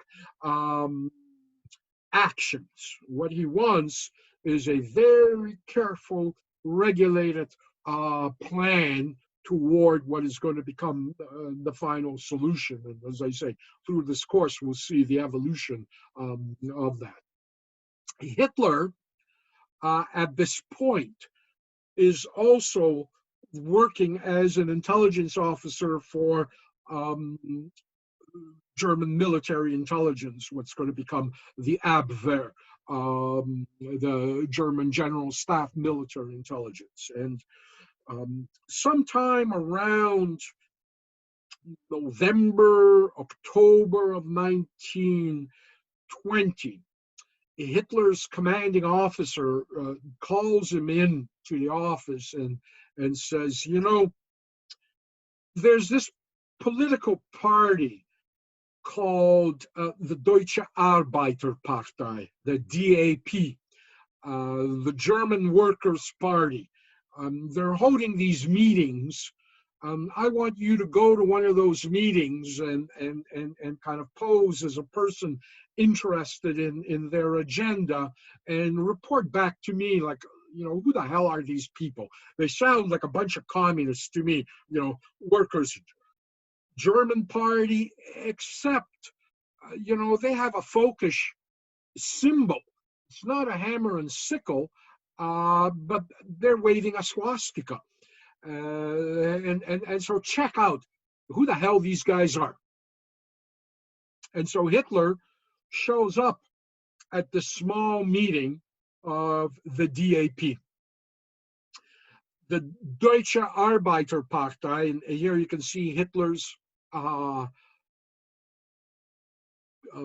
party card, dated from January 1st, 1920. So sorry, he would have showed up there in 1919, September, October. It's dated, it's numbered number 555, but that's a complete exaggeration. I think they started the numbering at 500 to make it look like their party was bigger. So Hitler actually might have been the 55th member of this small, innocuous party. It's originally founded by someone called Anton Drexler, who was a locksmith. Behind it is a folkist, quasi-Masonic secret society known as the Thule Society. And the Thule Society, Thule, it also uses as its symbol a swastika, the rolling swastika, kind of indicative of the rising sun. The swastika essentially symbolizes birth and rebirth, so it's the sun essentially. The Thule Society is an anti-Semitic organization funded by upper class Junkers and industrialists.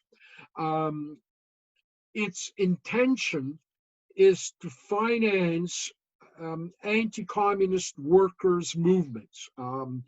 As German workers now begin joining the Communist Party, the German conservative forces realize that all the political parties are essentially middle class, upper class parties, and there's nobody representing the working classes except for the communists, and so they begin to sponsor a number of right-wing, nationalist, anti-Semitic parties that are going to be attractive to German workers as an alternative to communism. And Anton Drexler's German Workers' Party is one of those parties that the Thule Society becomes very interested in.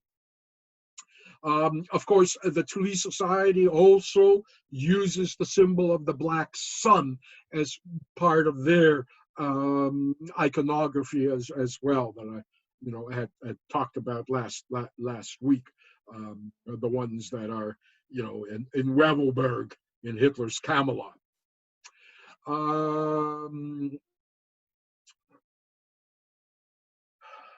One of the founders of Thule Society, Dietrich Eckert, a poet, a newspaper editor, a notorious drunkard.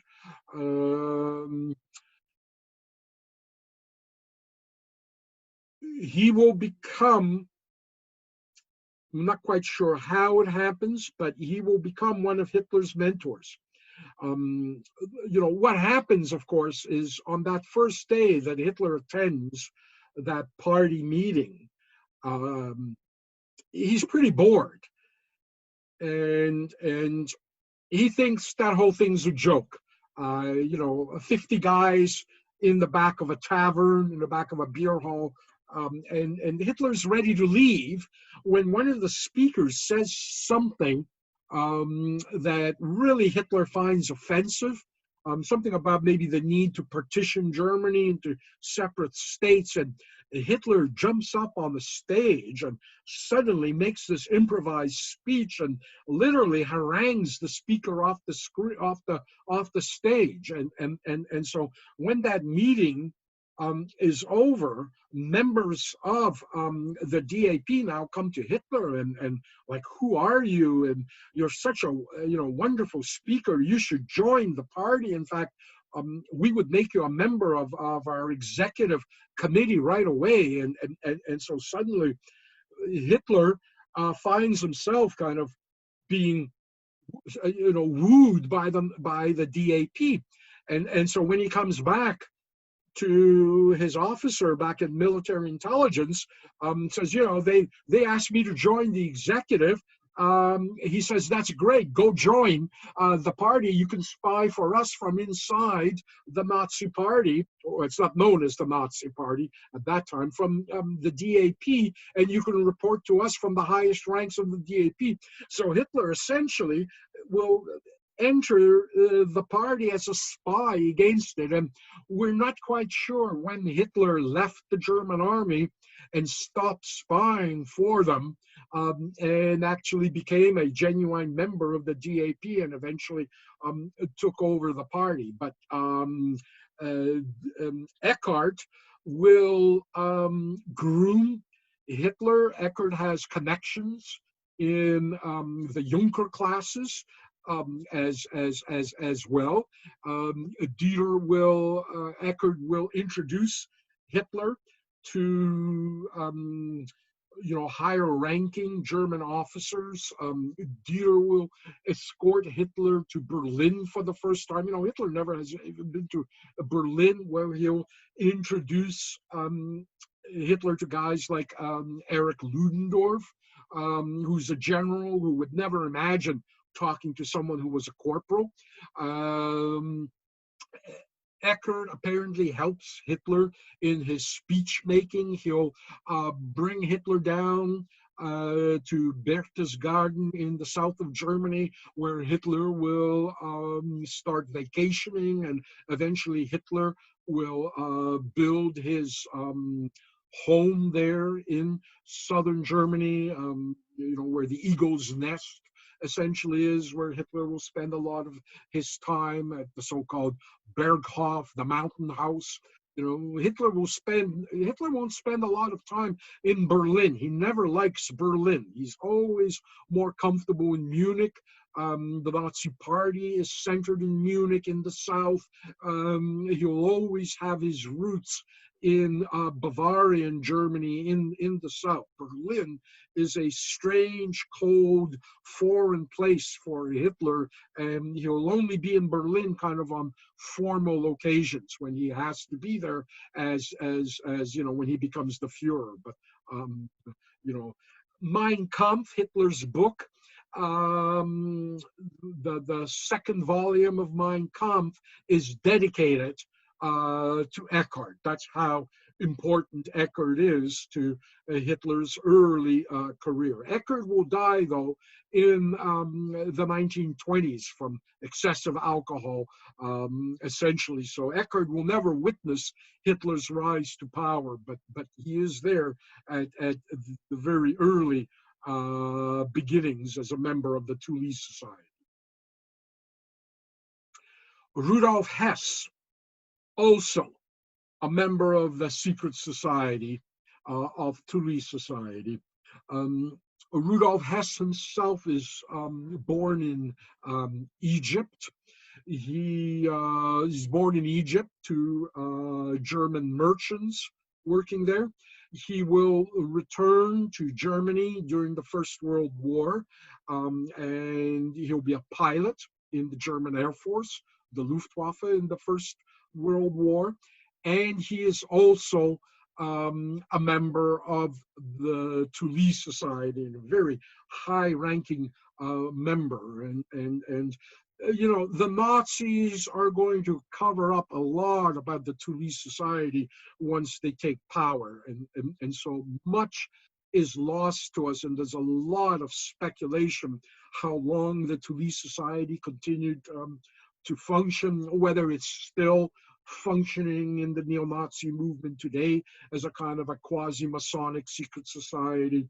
There's a lot of nonsense as well, but it is certainly at the beginning really a very powerful society with a lot of old-time so-called old fighters, alte Kämpfer, old fighters from the Nazi Party were originally coming into the Nazi Party through the Thule Society. Rudolf Hess, of course, will become Hitler's secretary. You're looking at Hitler in prison in 1923 after the failed coup attempt, and again, that's a little bit in the future. Hitler will be sentenced to several years, although I think he serves only 18 months or I always forget how many months, but a very short piece, and in relative comfort, as you can see.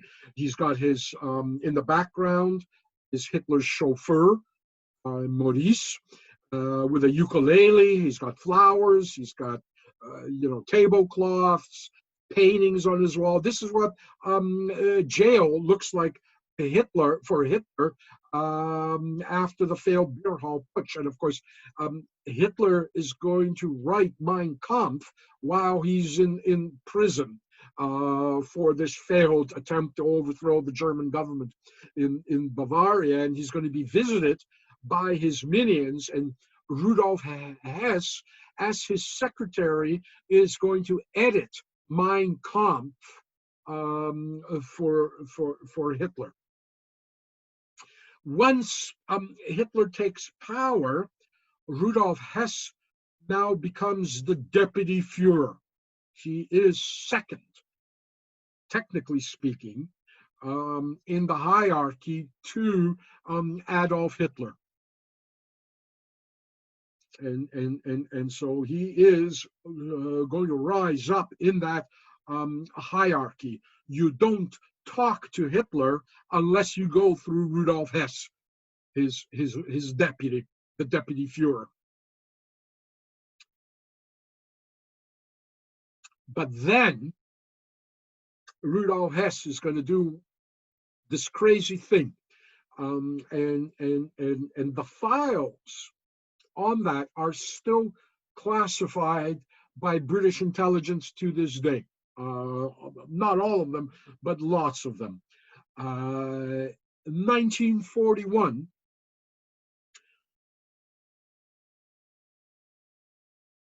Germany is at war with France and Britain. France is, of course, defeated. Britain is holding out. Hitler attempted to soften the British by a bombing campaign, which becomes known as the Battle of Britain. It's a failure, and so the invasion of Britain, Operation Sea Lion, is called off. And Hitler now begins to plan to invade Russia instead. And this is alarming for many in the German Nazi leadership, because they hadn't settled the war with Britain yet. And of course, if Hitler now, while at war with Britain, now goes at war with Russia, it means a two-front war. And Hess, now all apparently on his own, decides that he's going to fly to England secretly without telling Hitler, apparently, although there's all these conspiracy theories that Hitler knew about this, but there's no evidence for that.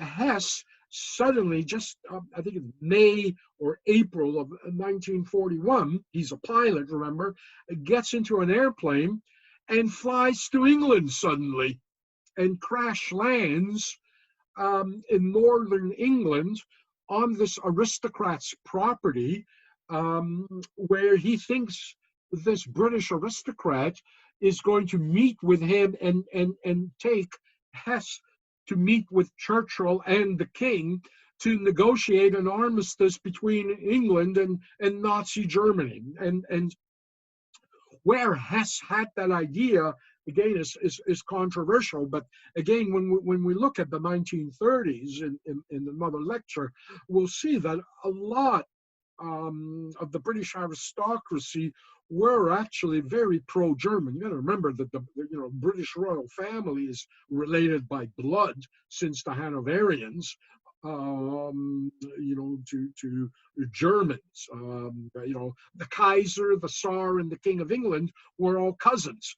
World War I is often referred to as a war between cousins. It was all the same family leading these three belligerents, essentially, same, different branches of the same family. So they were all related. And when the British went into war against the Germans in the First World War, a lot of the British aristocracy thought this is a perversion. For crying out loud, for 1,000 years, the Hanoverians, the Prussians, and other German states, the Saxons, the Hessians, remember, German Hessian troops were helping put down the American Revolution in the United States in the 1776, right? So Germans and the British for 1,000 years were allies like this until the First World War. And the French were always the traditional enemy. So that in 1914, the British went to war on the side of the French against their 1,000-year ally, the Germans, was thought to be a huge historical mistake. And so as the Second World War was approaching, there was a very strong movement in the upper classes of Britain and in the aristocracy to ally with the Nazis, essentially against communism. So there was a lot of pro-German sentiment. And Hitler himself was an Anglophile. He liked Britain. He thought that Britain was a natural ally of Germany, for which it was, for his, historically. He was very surprised when the British declared war on September 3rd, after Hitler invaded Poland. Hitler's gamble was that the British would never go to war against Germany over Poland, that they would let him have Poland. And it was quite a shock to Hitler, very unnerving, that the British declared war in September of 39 over Poland. So Hitler had this longing for an alliance between England and Germany, and he had plans of kind of trying to bring the British over. So Hess had a lot of good reason to think something was going to happen. Hess, of course, never gets to see Churchill.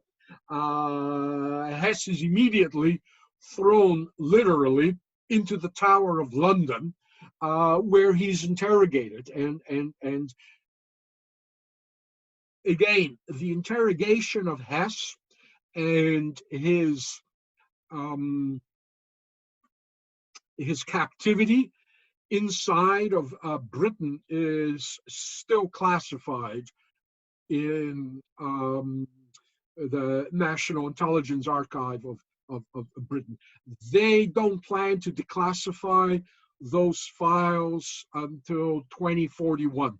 We've got another 21 years to go before we can read about whether it's true that Hess was tortured, whether it's true that they pumped up Hess with mind control drugs, sodium pentothal, all those things. All we know is that when Nazi Germany is defeated and the Nazis are put on trial, Hess now is brought back to Germany from England, and he ends up in the dock sitting next to Goering as the second in charge.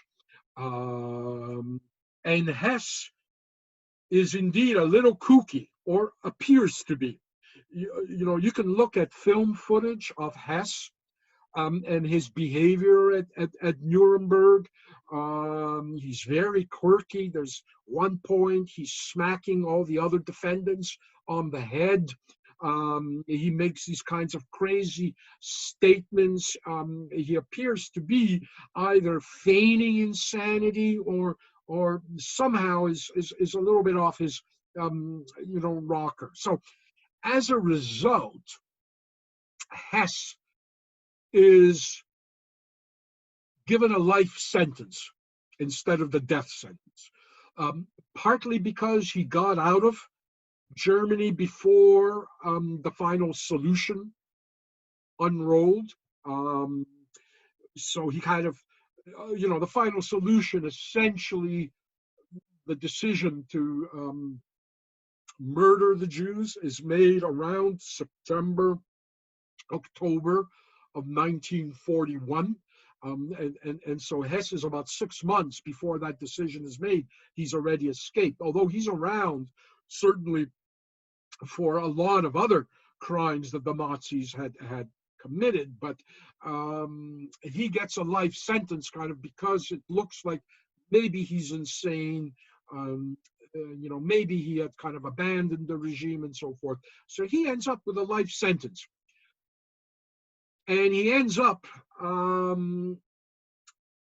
in Spandau prison with several other guys who get life sentences or 20 and 15-year sentences. Like, for example, the architect, he's one of the 20 defendants, Speer. Speer gets 20 years. He'll serve out 20 years.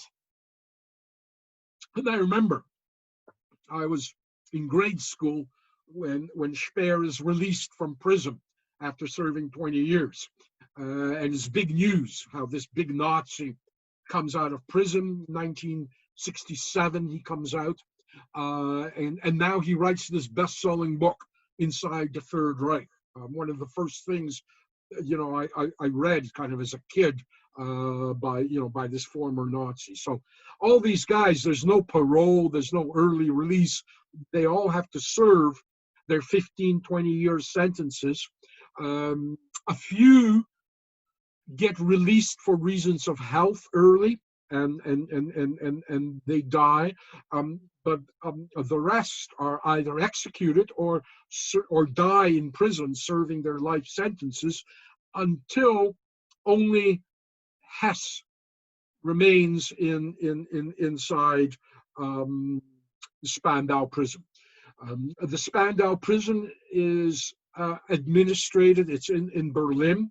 It's administrated by the 4 allies, Russians, French, British, and Americans. Every 3 months, the guards change. So 3 months you have British, 3 months you have Russians, 3 months you have Americans overseeing the prison. I arrived in Berlin in 1985 to work for CNN there as a field producer, and Hess was still alive in Spandau prison at that moment. And in fact, kind of being interested in Nazi history, I immediately pitched my boss, why doesn't CNN do an interview with the last big Nazi left? Let's go interview Hess before he dies. He's in his 90s when I got there.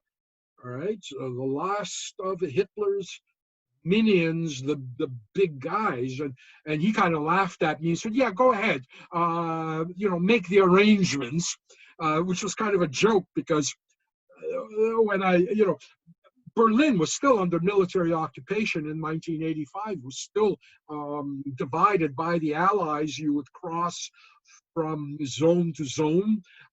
It was, the Second World War did not end in Berlin still until essentially, technically speaking, until the 1990s. So 85, the Berlin Wall was up. It was still under Allied military administration. And so, I went into this World War II command structure and was told basically, are you out of your, mind? You can't even film the outside of Spandau prison. You can't even set up a camera to film the outside, let alone getting inside. Just forget about it. It'll never happen. So this entire prison in 85 had only one prisoner in it, just being held there. And the only photographs of Spandau available were the ones that the Allied High Command would release, the Allied Occupational Command. Here you can see these pirated photographs of Spandau prison in the last years of Hess. The way, we were getting some of these photographs We discovered that the least paid and the most corrupt guards in Spandau prison were actually the British guards, not the Russians, as we thought. And so for a few bucks, we'd give some of the British guard, like the little disposable, this was before digital photography, so we'd give them the little disposable Kodak Instamatics, and a couple of $100 if they can shoot some photographs for us. And so you get these kinds of photographs from the guard tower taken by guards of what Spandau looks like in the years the Hess was. And here's a shot by a guard of actually Hess. There he is.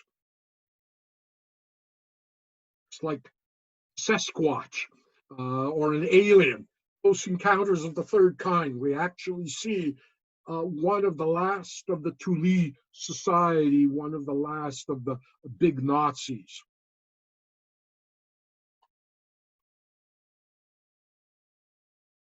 Here's another picture of Hess. He basically had the run of the entire prison. He could walk around in the gardens and so forth. Here's a picture taken by his son.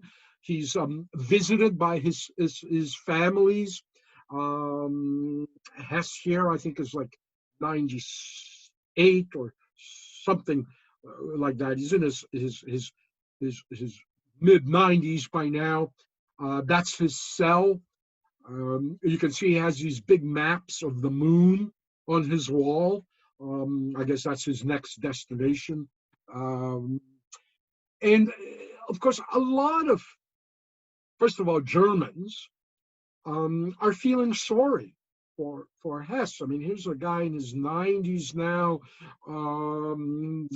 Yes, he was part of this criminal regime, but he really, he turned against it. He tried to make peace in 1941. He wasn't there for the major part of the Holocaust. People were arguing, maybe we should maybe we should release him now that he's in his 90s. And eventually the British, the Americans, and the French were ready to sign off on this. They only needed a signature from the Russians. The Russians refused.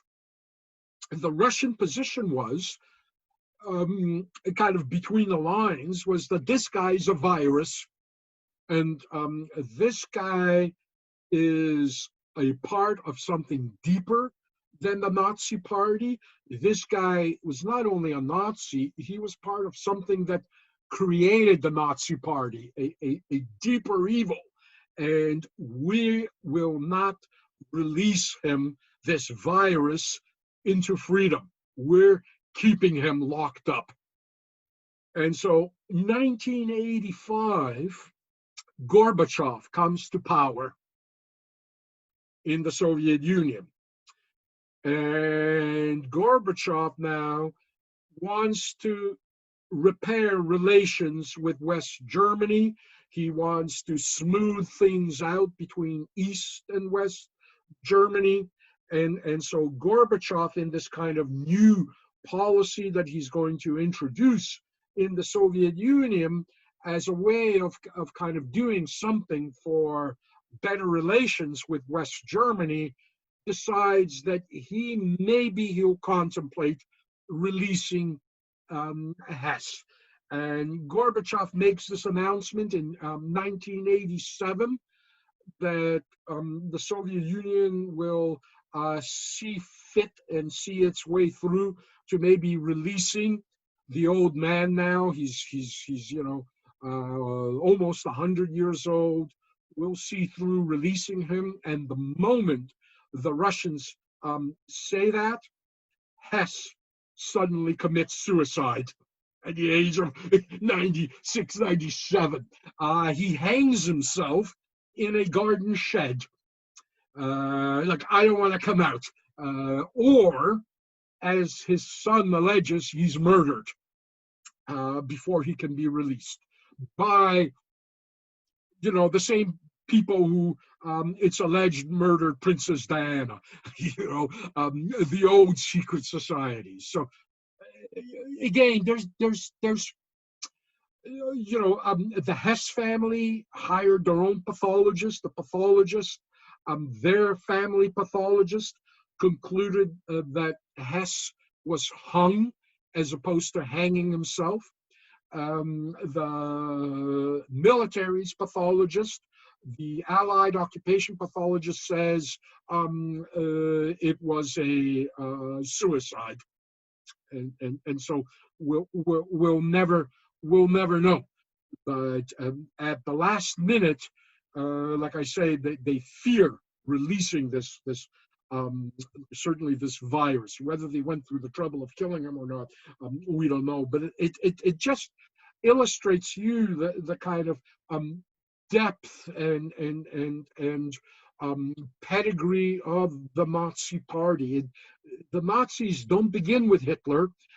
They don't even begin with themselves. They begin out of a deeper movement that gets lost. And what happened to the Toulouse Society remains a kind of a speculation to this day. So that for you is basically, an introduction to Hitler's early career, to some of his psychology's kind of formative years and the formative years of the Nazi Party.